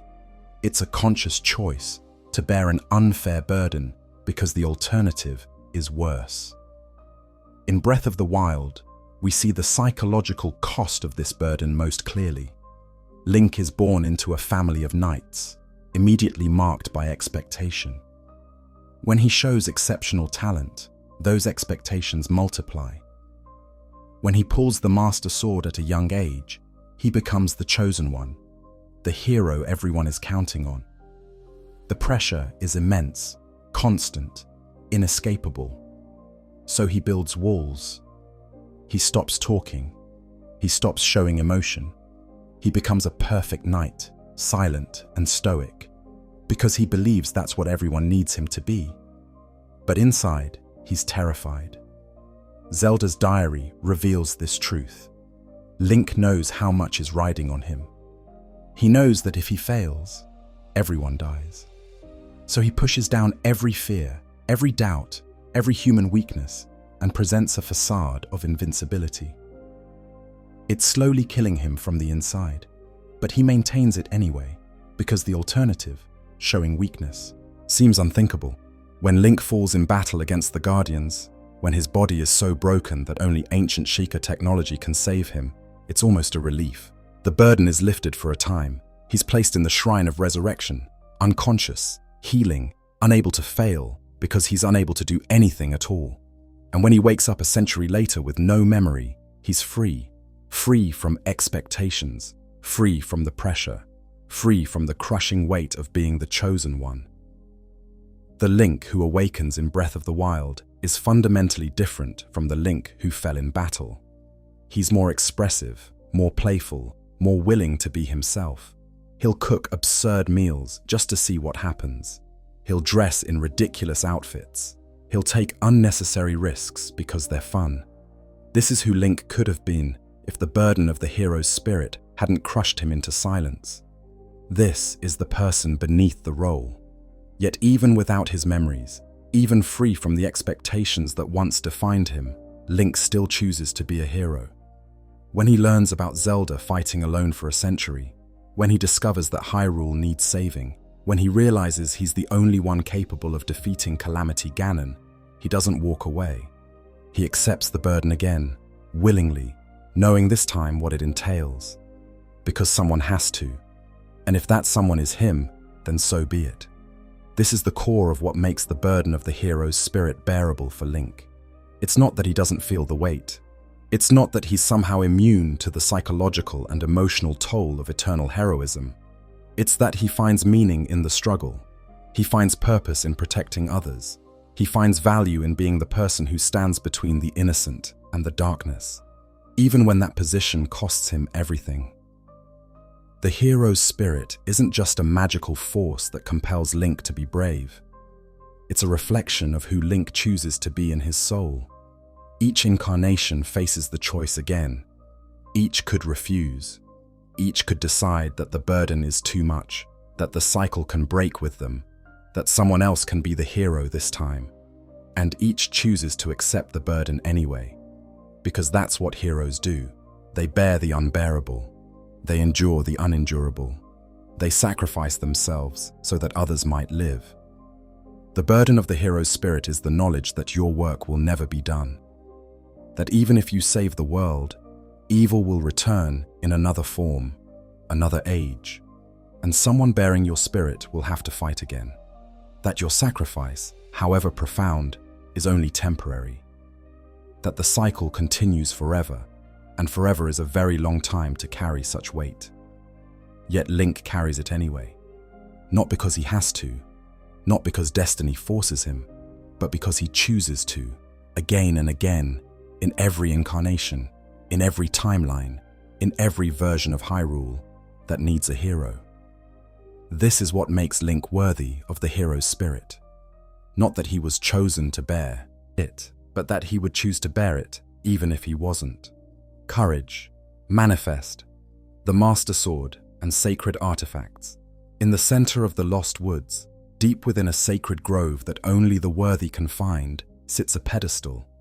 Upon that pedestal rests a sword, the Master Sword, the blade of evil's bane, a weapon forged by the goddess, strengthened by sacred flames, blessed by the divine. It gleams with an eternal light, waiting, always waiting, for the one who can wield it. The Master Sword is more than just a weapon in the Legend of Zelda series. It's a symbol. It represents the power to oppose evil, the authority to stand against darkness, the proof that its wielder is worthy of the title of hero. But perhaps most importantly, it represents a choice. The sword doesn't force anyone to wield it. It offers itself to those brave enough to try, and it judges whether they have the courage to bear its weight. The origin of the Master Sword is told in Skyward Sword, where we see Link forge it through his own journey. The sword begins as the goddess sword, created by Hylia herself and housing the spirit Phi. But it's incomplete, not yet capable of destroying demise. Link must strengthen it by bathing it in sacred flames, gathering the blessings of the goddesses, transforming it through trials and tribulations until it becomes something more than any ordinary blade. The Master Sword isn't crafted by a blacksmith. It's created through the courage and determination of the hero who wields it. This is significant. The sword is both test and testament. To create the Master Sword, Link must prove he possesses not just courage, but wisdom and power as well. He must solve intricate puzzles, demonstrating mental acuity. He must defeat powerful enemies, showing physical prowess.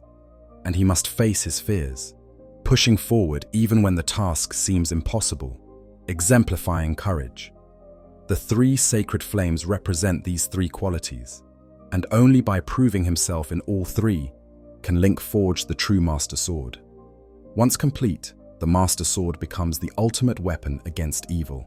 It's specifically designed to destroy demons, to pierce through malice, to seal away darkness. But it's also selective. Not just anyone can wield it. The sword judges potential wielders, and if they're found wanting, it rejects them. This isn't about physical strength. Plenty of strong warriors exist who couldn't pull the Master Sword from its pedestal. It's about something deeper. The sword recognizes the spirit of the hero, the courage that transcends mere bravery, the willingness to sacrifice for others that defines true heroism. When Link pulls the Master Sword for the first time in any game, it's a moment of validation. The sword's acceptance is proof that Link is worthy, that whatever doubts he or others might have about his capability are unfounded. He is the hero. The sword says so. And in a world where prophecies are vague and destiny is uncertain, that certainty matters. The Master Sword doesn't lie. It doesn't make mistakes. If it chooses you, you are the one. But this validation comes with responsibility. The Master Sword isn't just a powerful weapon. It's a sacred duty. In Ocarina of Time, pulling the sword triggers Link's 7-year sleep, because the sword itself recognizes that he's too young to fulfill his role. It seals him away until his body can mature, until he can properly bear the weight of heroism. This isn't cruelty. It's the sword protecting both Link and the world. An unprepared hero is a dead hero, and a dead hero can't save anyone. In Wind Waker, the Master Sword has lost much of its power. Its connection to the sages severed when they were killed. Link can pull the sword, but it's not enough to defeat Ganondorf.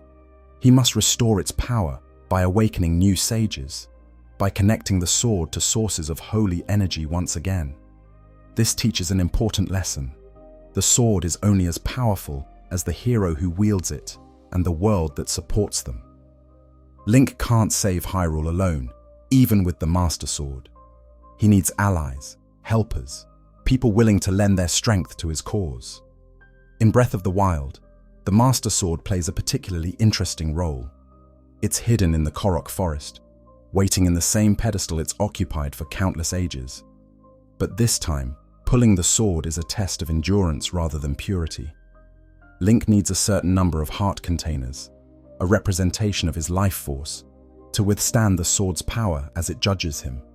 The sword actually damages Link as he tries to pull it, testing whether he has the vitality to survive the trial. Those who are too weak die in the attempt. Link survives because he's strong enough, not just in spirit, but in body. This makes the Master Sword feel more dangerous, more demanding. It's not a gift freely given. It's power that must be earned through pain. When Link finally pulls the sword free, when Fi's voice echoes one final time, acknowledging her master's return, There's a sense of having passed a test that many others failed. The forest around the sword's resting place is full of corpses, those who attempted to claim the blade and paid with their lives. Link succeeds where they failed, but only barely. He falls to his knees after pulling the sword, exhausted, the trial having pushed him to his absolute limit. The Master Sword also has an unusual characteristic in Breath of the Wild. It can't break, but it can lose power and need to recharge. This mechanic reinforces the idea that the sword is alive, that it's not just a tool, but a partner in Link's quest. When fighting corrupted enemies or guardians, the sword glows with power, reaching its full potential. Against ordinary foes, it conserves energy. It's intelligent, selective, responding to the level of evil it faces. In Tears of the Kingdom, the Master Sword is broken, shattered by Ganondorf's awakening. This is shocking, because the sword is supposed to be eternal, unbreakable, the one constant Link can rely on. Seeing it reduced to fragments is deeply unsettling, a sign that this threat is beyond anything Link has faced before. The broken sword is taken by Zelda when she's thrown into the past, and she spends millennia as a dragon, bathing the sword in her sacred power, restoring it through timeless patience. When Link finally reclaims the Master Sword, pulling it from the Light Dragon's forehead, it's more powerful than ever before, strengthened by Zelda's sacrifice and the ages she spent healing it. But the Master Sword isn't Link's only sacred artifact. Throughout the series, he collects items and weapons that become extensions of his heroism. The Hylian shield, emblazoned with the Triforce and the crest of the royal family, is nearly as iconic as the sword itself. It represents defense, protection, the hero's role as guardian rather than aggressor.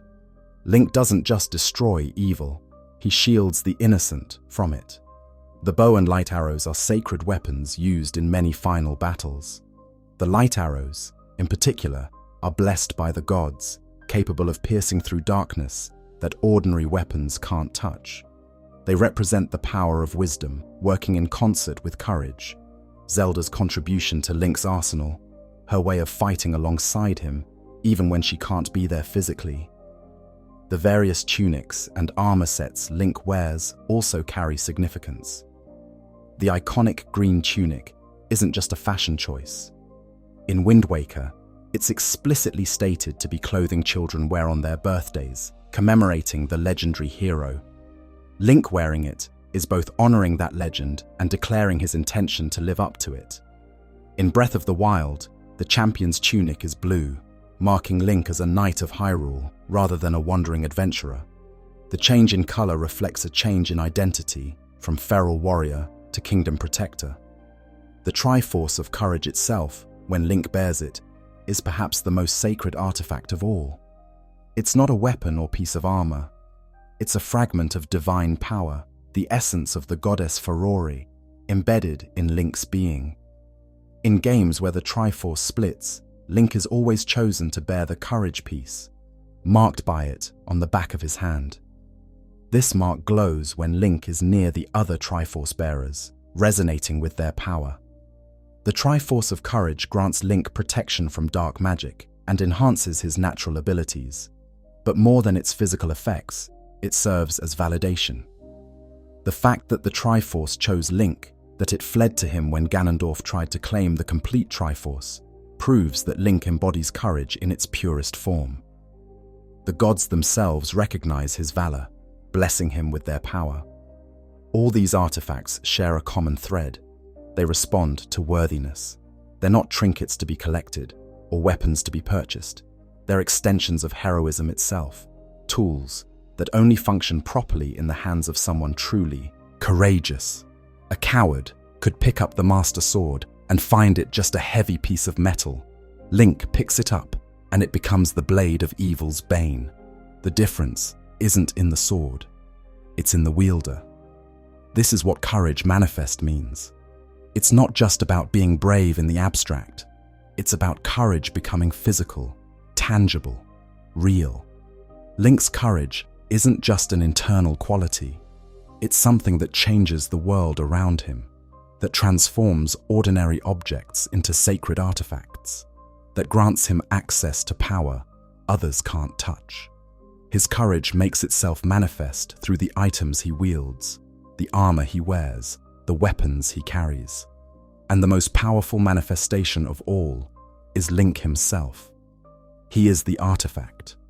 He is the sacred weapon forged by the goddess, strengthened through trials, blessed by the divine. The Master Sword is just a tool. The Triforce is just power. Link is courage personified, and that makes him more dangerous to evil than any weapon could ever be. Faces of Courage. Across timelines. The official Legend of Zelda timeline, revealed in the Hyrule Historia book, is famously complex. After Skyward Sword establishes the beginning of the cycle, the timeline splits into 3 branches following the events of Ocarina of Time. In one timeline, Link succeeds as an adult and Ganondorf is sealed away. In another, Link returns to childhood and prevents Ganondorf's rise to power before it begins. In a third, darker timeline, Link fails and Ganondorf claims the complete Triforce, requiring the sages to seal him away posthumously. Each timeline branch then spawns its own series of games, each with its own incarnation of Link facing era-specific threats. This means there are multiple versions of Hyrule's history, multiple possible outcomes, multiple Links existing in parallel but separate realities.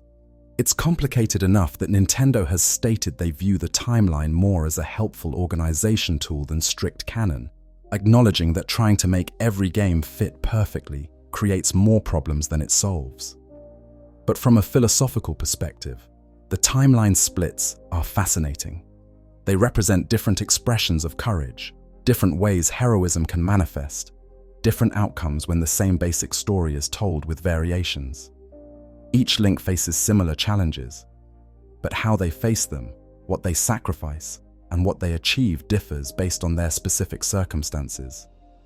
Looking at these different incarnations reveals the many faces courage can wear. In the Downfall timeline, where the hero of time failed, the subsequent Links live in a world shaped by defeat. A Link to the Past's Link exists in an era where Ganon once claimed the complete Triforce and used it to transform the sacred realm into the Dark World. Though Ganon was eventually sealed, the damage was done. This Link fights not to prevent catastrophe, but to reverse it, to undo harm already inflicted. His courage is reactive, responding to a tragedy that already occurred. The Link of Link's awakening exists in even stranger circumstances. Shipwrecked on Koholint Island, he discovers the entire world is a dream, created by the wind fish. Everything he's experienced, every person he's met, every adventure he's had on the island, will cease to exist if he wakes the windfish. Yet waking the windfish is the only way to escape. This Link must choose between remaining in a comfortable fiction or accepting a harsh reality, even knowing his choice will effectively murder everyone in the dream world. It's a cruel test of courage, requiring him to cause harm to escape harm. In the child timeline, where Link prevented Ganondorf's rise by warning the royal family as a child, different threats emerge. Majora's Mask's Link faces an existential threat unrelated to Ganondorf, while Twilight Princess's Link must confront Ganondorf when he's resurrected through a different method. This timeline explores what happens when you prevent the main tragedy. New tragedies arise to take its place. Evil is not a single entity. It's a force that finds different expressions, and courage must adapt to face new forms. The hero of Twilight is particularly interesting because he's explicitly not chosen at first. He's a farmhand, content with his simple life, who gets dragged into heroism when his village is attacked. The Twilight transforms him into a wolf, marking him as the chosen one, but only after he's already shown his willingness to sacrifice himself for others. His courage predates his destiny, suggesting that perhaps destiny chooses people because of who they already are, rather than making them who they need to be. His relationship with Midna, the Twilight Princess who serves as his companion, reveals a different facet of courage. Trust. Link trusts Midna even when she's clearly manipulating him, even when her true nature is hidden. He shows faith in someone who has given him no reason for faith, simply because she needs help. This interpersonal courage, the courage to be vulnerable, to trust, to care for someone even when they might betray you, is as vital as physical bravery. In the adult timeline, where Ganondorf was sealed after the hero of time defeated him, we see the world without Link when evil returns. The Wind Waker's flooded Hyrule exists because the hero didn't come when he was supposed to, forcing the gods to take drastic action. This timeline explores the consequences of heroism's absence, showing what the world loses when courage fails to manifest. It makes the eventual appearance of a hero, even one not chosen by destiny, feel more precious, more necessary, more miraculous. The hero of Winds proves himself through action rather than birthright, showing that courage can emerge from unexpected sources. His successor in Phantom Hourglass and Spirit Tracks continues this tradition, facing new threats in new lands with the same determination. These links demonstrate that the hero's spirit isn't bound to Hyrule itself. Wherever evil arises, wherever people need protection, courage will manifest to meet it. The Four Swords games present yet another variation. Link literally split into multiple versions of himself. Each colored Link has a distinct personality, from the confident green Link to the pragmatic blue Link, to the emotional red Link, to the diligent purple Link. This multiplicity suggests that courage isn't a single trait, but a combination of qualities, each valuable in different ways. The Links must cooperate, combining their strengths and compensating for each other's weaknesses to succeed. It's courage through unity, showing that even heroes need each other. The most recent additions to the timeline, Breath of the Wild and Tears of the Kingdom, sit in an ambiguous position. Nintendo has stated these games are so far in the future that they converge all the timeline branches, or exist outside the timeline entirely. This suggests a form of courage that transcends history, that exists beyond the constraints of cause and effect. The Wild Era. Link faces primordial evils that predate even demise, threats that existed before the cycle began. His courage is thus both the culmination of every Link who came before and something entirely new. Each of these links shares common characteristics: determination, selflessness, skill at combat, willingness to help others. But they also differ in significant ways. Some are more serious, some more playful. Some are chosen by destiny, others choose themselves. Some wield the Master Sword from the start, others must prove themselves worthy of it. Some have strong support networks, others are isolated. Some are celebrated as heroes, others are forgotten by history. These variations show that courage is not a single quality, but a spectrum of responses to adversity. There's no one correct way to be brave. The Wind Waker's Link approaches heroism differently than Twilight Princess's Link, who faces challenges differently than Breath of the Wild's Link. Yet all are equally heroic, equally worthy of the title, equally capable of defeating evil and saving the world. This multiplicity is perhaps the most important philosophical point the series makes about courage. Heroes don't all look the same. They don't all act the same. They don't all have the same motivations or follow the same path. What makes them heroes isn't adherence to a specific template, but possession of a core quality that manifests in infinite variations. That core quality is the willingness to stand against evil, to protect the innocent, to sacrifice for others, to act despite fear. Every face courage wears, every incarnation of Link across every timeline reflects this truth. And together, they form a complete picture of what it means to be a hero. Not a single perfect being, but a multitude of imperfect people who nevertheless choose to do what's right. That's the real lesson of the timeline. That's what all these, Links, across all these ages, teach us. Courage is not one story told repeatedly. It's infinite stories, each unique, each valuable, each contributing to our understanding of what it means to be brave. The philosophy of action. One of the most distinctive aspects of Link as a character is that he's defined not by his words or thoughts, but by his actions. In a medium where many protagonists are verbose, where dialogue trees and speech options dominate interaction, where characters explain their motivations and philosophies at length, Link remains silent and lets his deeds speak for themselves. This creates a unique philosophical framework. Link embodies a philosophy of action over contemplation, of doing rather than discussing, of practical wisdom over theoretical knowledge. The games reinforce this through their fundamental design. You don't select options from menus to solve problems. You physically interact with the world. When you encounter a boulder blocking your path, you don't click Remove Boulder. You equip bombs, place them strategically, and blow the obstacle apart. When enemies attack, you don't choose Fight from a command list.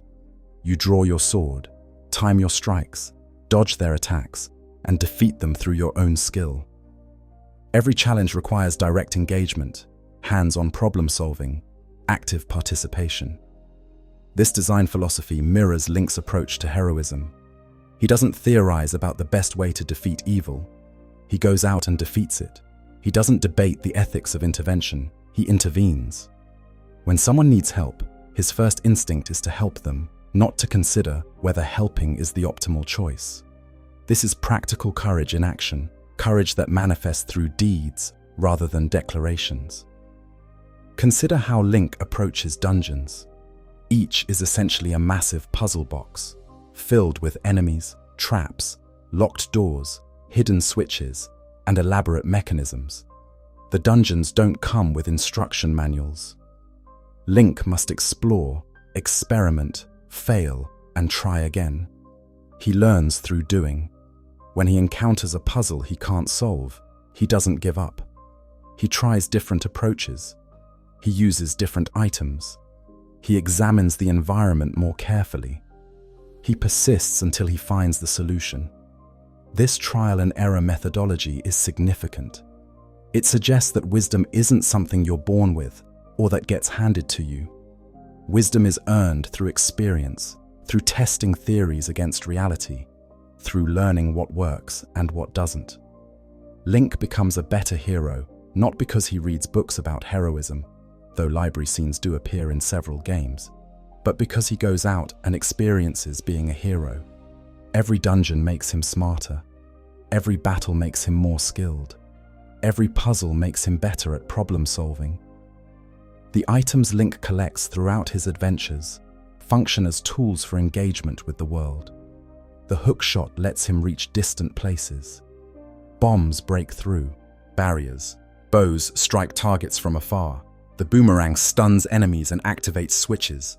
Each tool expands Link's capability to interact with his environment, to solve problems he couldn't solve before, to engage with challenges in new ways.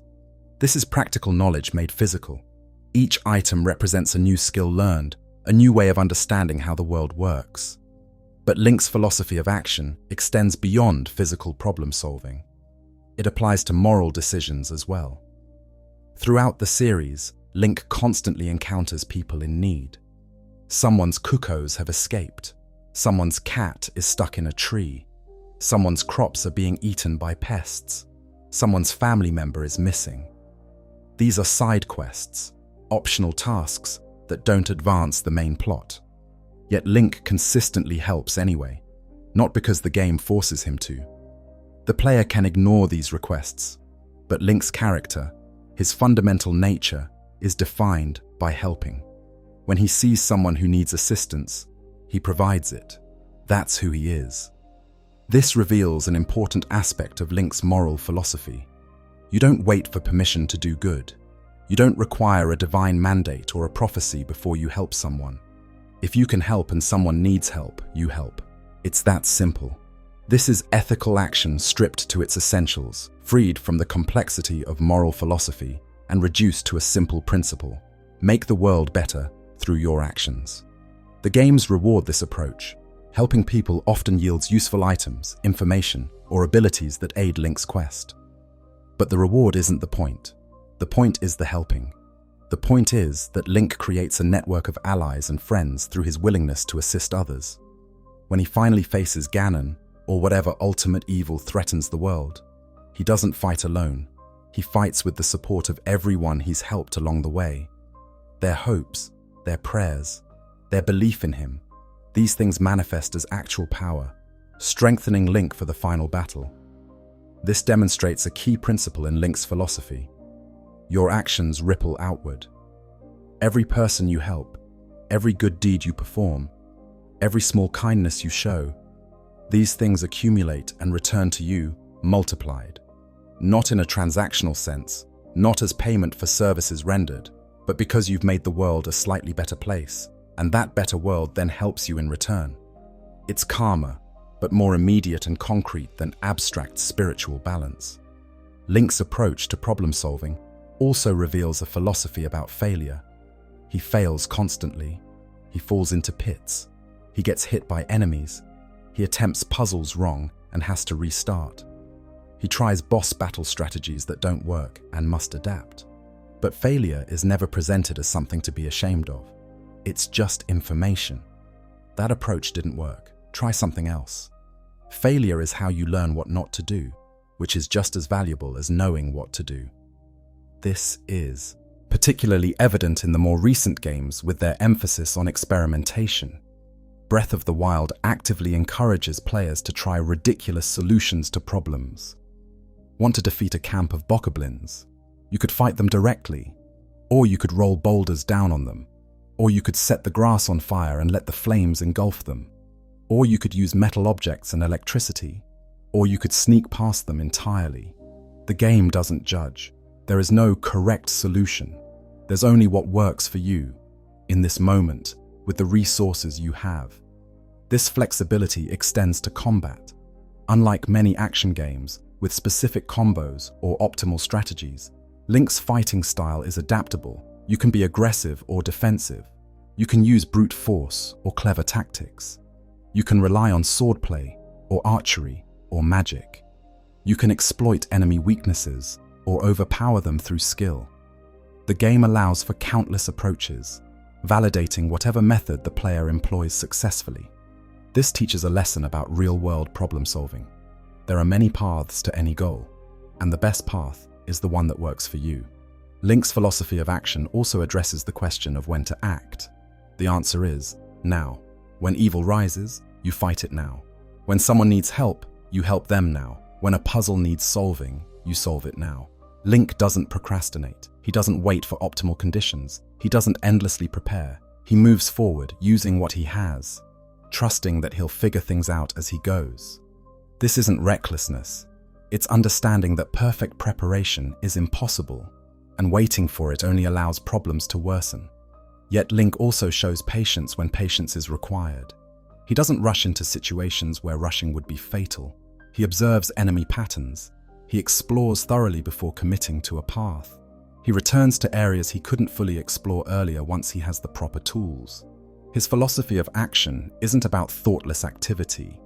It's about purposeful engagement, about being active in addressing problems rather than passive in hoping they resolve themselves. This balance between decisive action and thoughtful preparation is perhaps the most sophisticated aspect of Link's practical philosophy.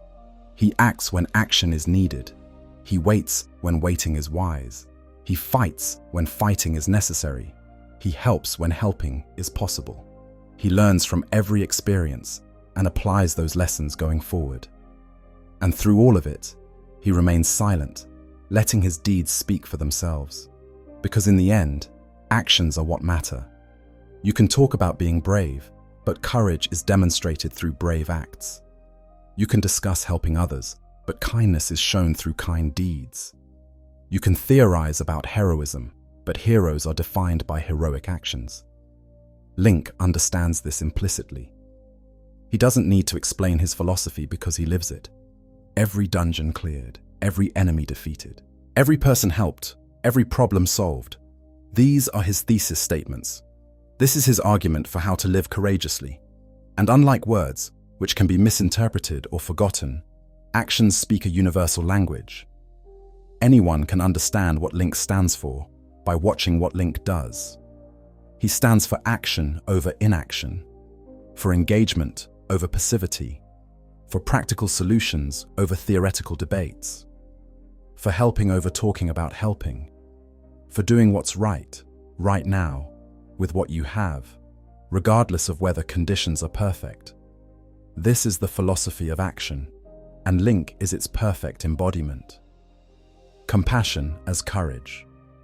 One of the most overlooked aspects of Link's heroism is his capacity for compassion. When we think of courage in gaming, we often imagine facing down massive monsters, storming enemy fortresses, engaging in epic duels. We think of the dramatic moments, the battles, and the boss fights. But courage manifests in quieter ways too, ways that the Legend of Zelda series explores through the countless acts of kindness Link performs throughout his adventures. Compassion might not seem like courage at first glance. Helping someone find their lost cat doesn't require facing physical danger. Reuniting separated lovers doesn't involve fighting. Delivering items between people who can't leave their posts doesn't demand tactical genius. These tasks appear simple, even trivial, compared to the grand quest to defeat evil and save the world. Yet the games treat them as equally important, rewarding them just as substantially as conquering dungeons. This is because compassion is a form of courage. It takes courage to care about others when you have your own overwhelming problems. It takes courage to stop and help someone when you're racing against time to prevent catastrophe. It takes courage to see someone else's pain and take it seriously rather than dismissing it as insignificant compared to your own struggles. And it takes courage to believe that small acts of kindness matter when the world is ending. Throughout the series, Link consistently demonstrates this compassionate courage. In Ocarina of Time, even as he races to prevent Ganondorf from claiming the Triforce, he takes time to help people with their personal problems. He retrieves a stolen mask for a guard. He catches chickens for a woman in Kakariko village. He reunites Bigoron with medicine for his eye. He helps a couple arrange their wedding ceremony.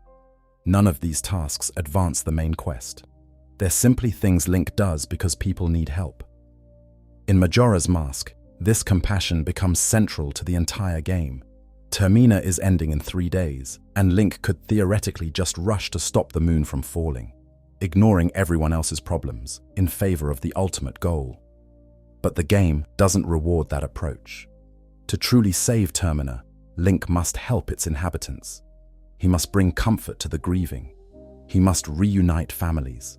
He must enable people to accomplish their goals before the end comes. The game's clearest measure of completion isn't defeating Majora's Mask, but filling Kafei's notebook, which tracks all the people Link has helped. This suggests that compassion isn't separate from heroism. It's fundamental to it. A hero who saves the world but ignores individual suffering isn't really a hero. They're just someone who prevented a large-scale disaster while allowing smaller-scale disasters to continue. True heroism operates at all levels, from cosmic battles to personal kindness, recognizing that suffering at any scale deserves attention. Wind Waker makes this particularly explicit through its emphasis on Link's relationships. His motivation throughout the game is personal, driven by his love for his sister and his growing friendships with people he meets on his journey. He doesn't fight Ganondorf because destiny demands it. He fights to protect people he cares about. His heroism is deeply emotional, rooted in compassion and connection rather than abstract duty. The game also shows how Link's compassion inspires others.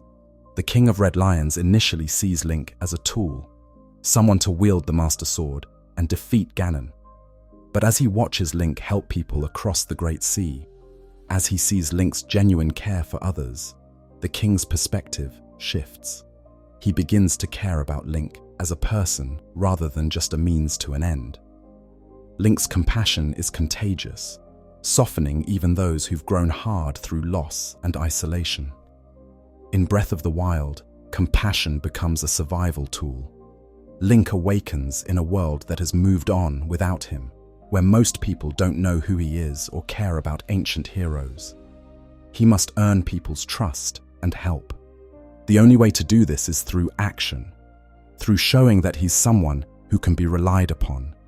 As Link helps communities across Hyrule, they begin to support him in return.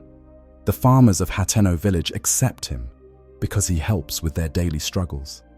The Gerudo welcome him because he solves their problems. The Gorons and Zora warm to him as he addresses their concerns. This creates a practical reason for compassion. You can't save a world whose inhabitants don't trust you. You can't protect people who see you as an outsider. Building connections, showing that you care about others' well-being, demonstrating through action that you're worthy of trust. These things are essential to effective heroism. The most powerful sword in the world is useless if no one will fight alongside you. But Breath of the Wild also shows the cost of lacking compassion. In the memories, we see that the pre-calamity Link was so focused on being the perfect knight that he closed himself off emotionally. He didn't let people in. He didn't form deep connections. And when the calamity struck, when he fell in battle and was sealed away, he had to fight alone because he'd isolated himself. The tragedy is that Link was capable of compassion. We see glimpses of it in his interactions with Zelda and the champions. But his belief that heroes must be stoic prevented him from fully expressing it. The post-resurrection Link doesn't make that mistake.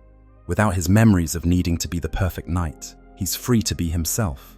He talks to people, he helps them, he forms genuine connections, he shows emotion, and this makes him more effective, not less.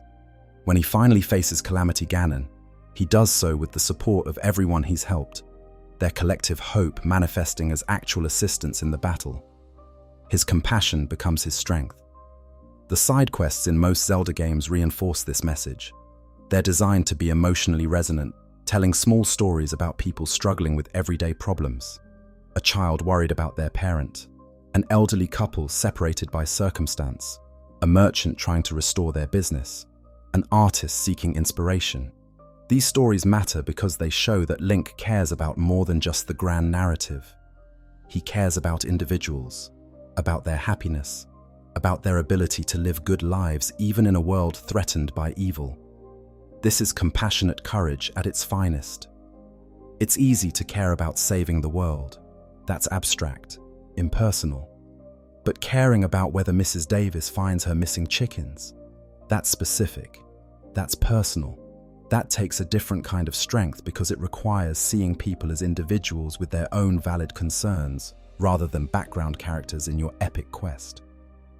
Link's compassion also extends to his enemies, at least in some games.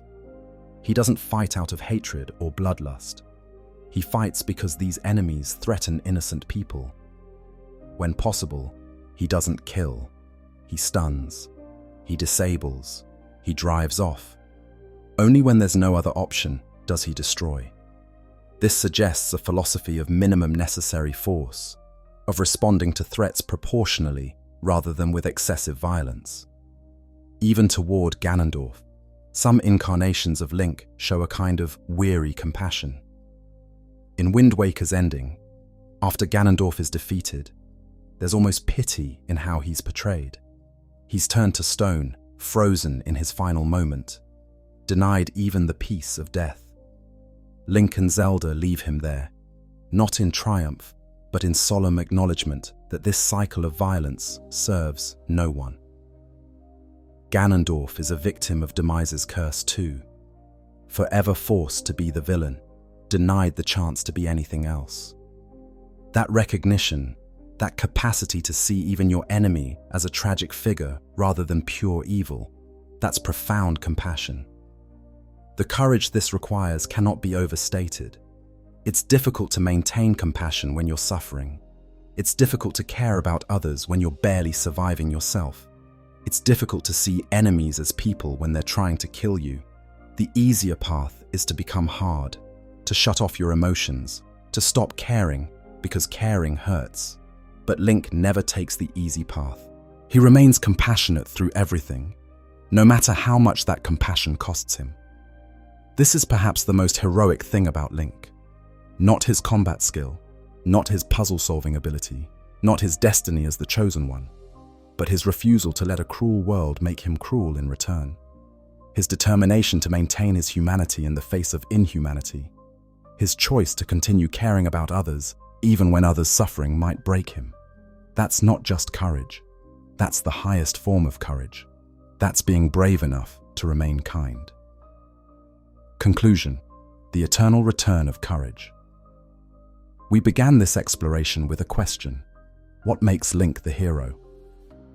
After journeying through his many incarnations, analyzing his philosophy, examining his relationships with destiny and duty, the answer becomes clear.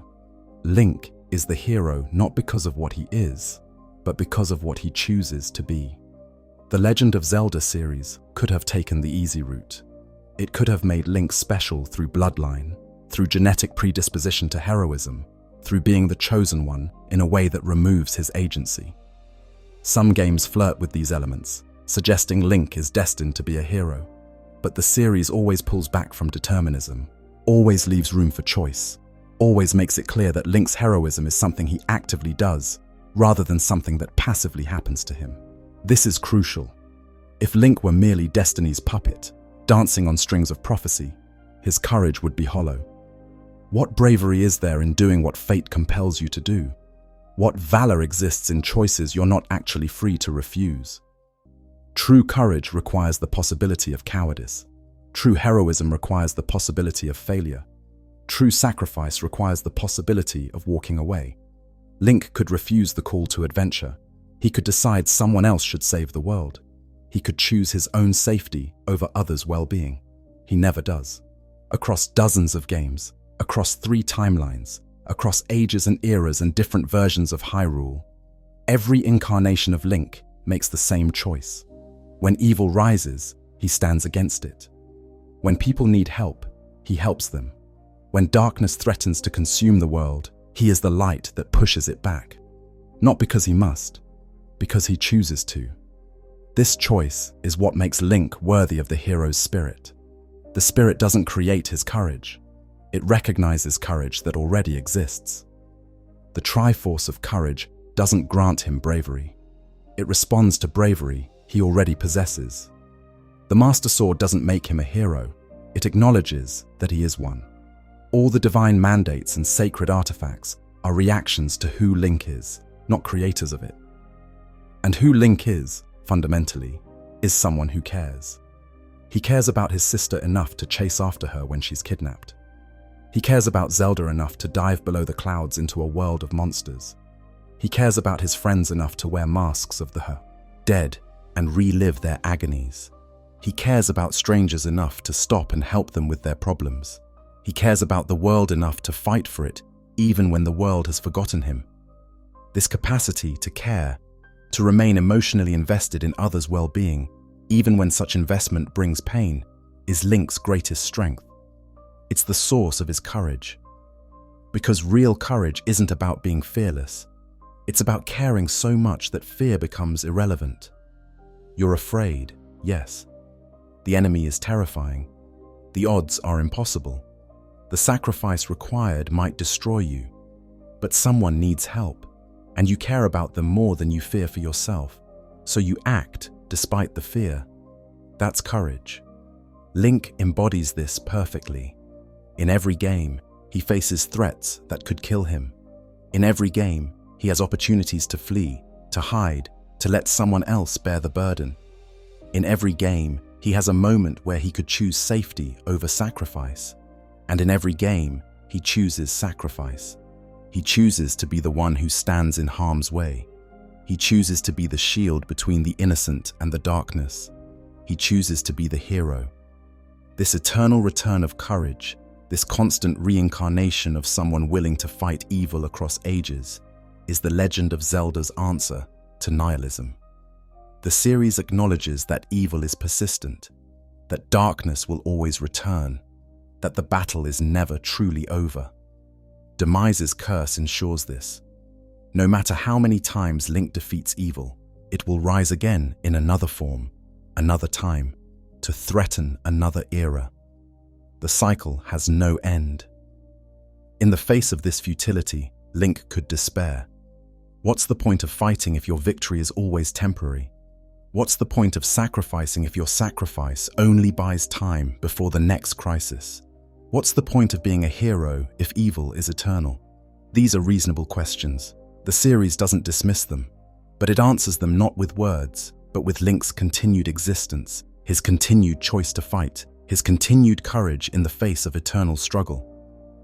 The point is the fighting itself. The point is the people saved, even if they'll eventually be threatened again. The point is the good you do, even if evil undoes it later. The point is maintaining hope in a hopeless situation, showing kindness in a cruel world, being brave when bravery seems pointless. Because the alternative, giving up, letting evil win, surrendering to despair, that's worse than fighting a battle you know you'll have to fight again later. At least the fighting gives others a chance to live, to love, to exist in whatever peace can be wrested from chaos. Link understands this implicitly. He doesn't need Demise's curse explained to him. He doesn't need to know that he's trapped in an eternal cycle. He simply sees evil and fights it.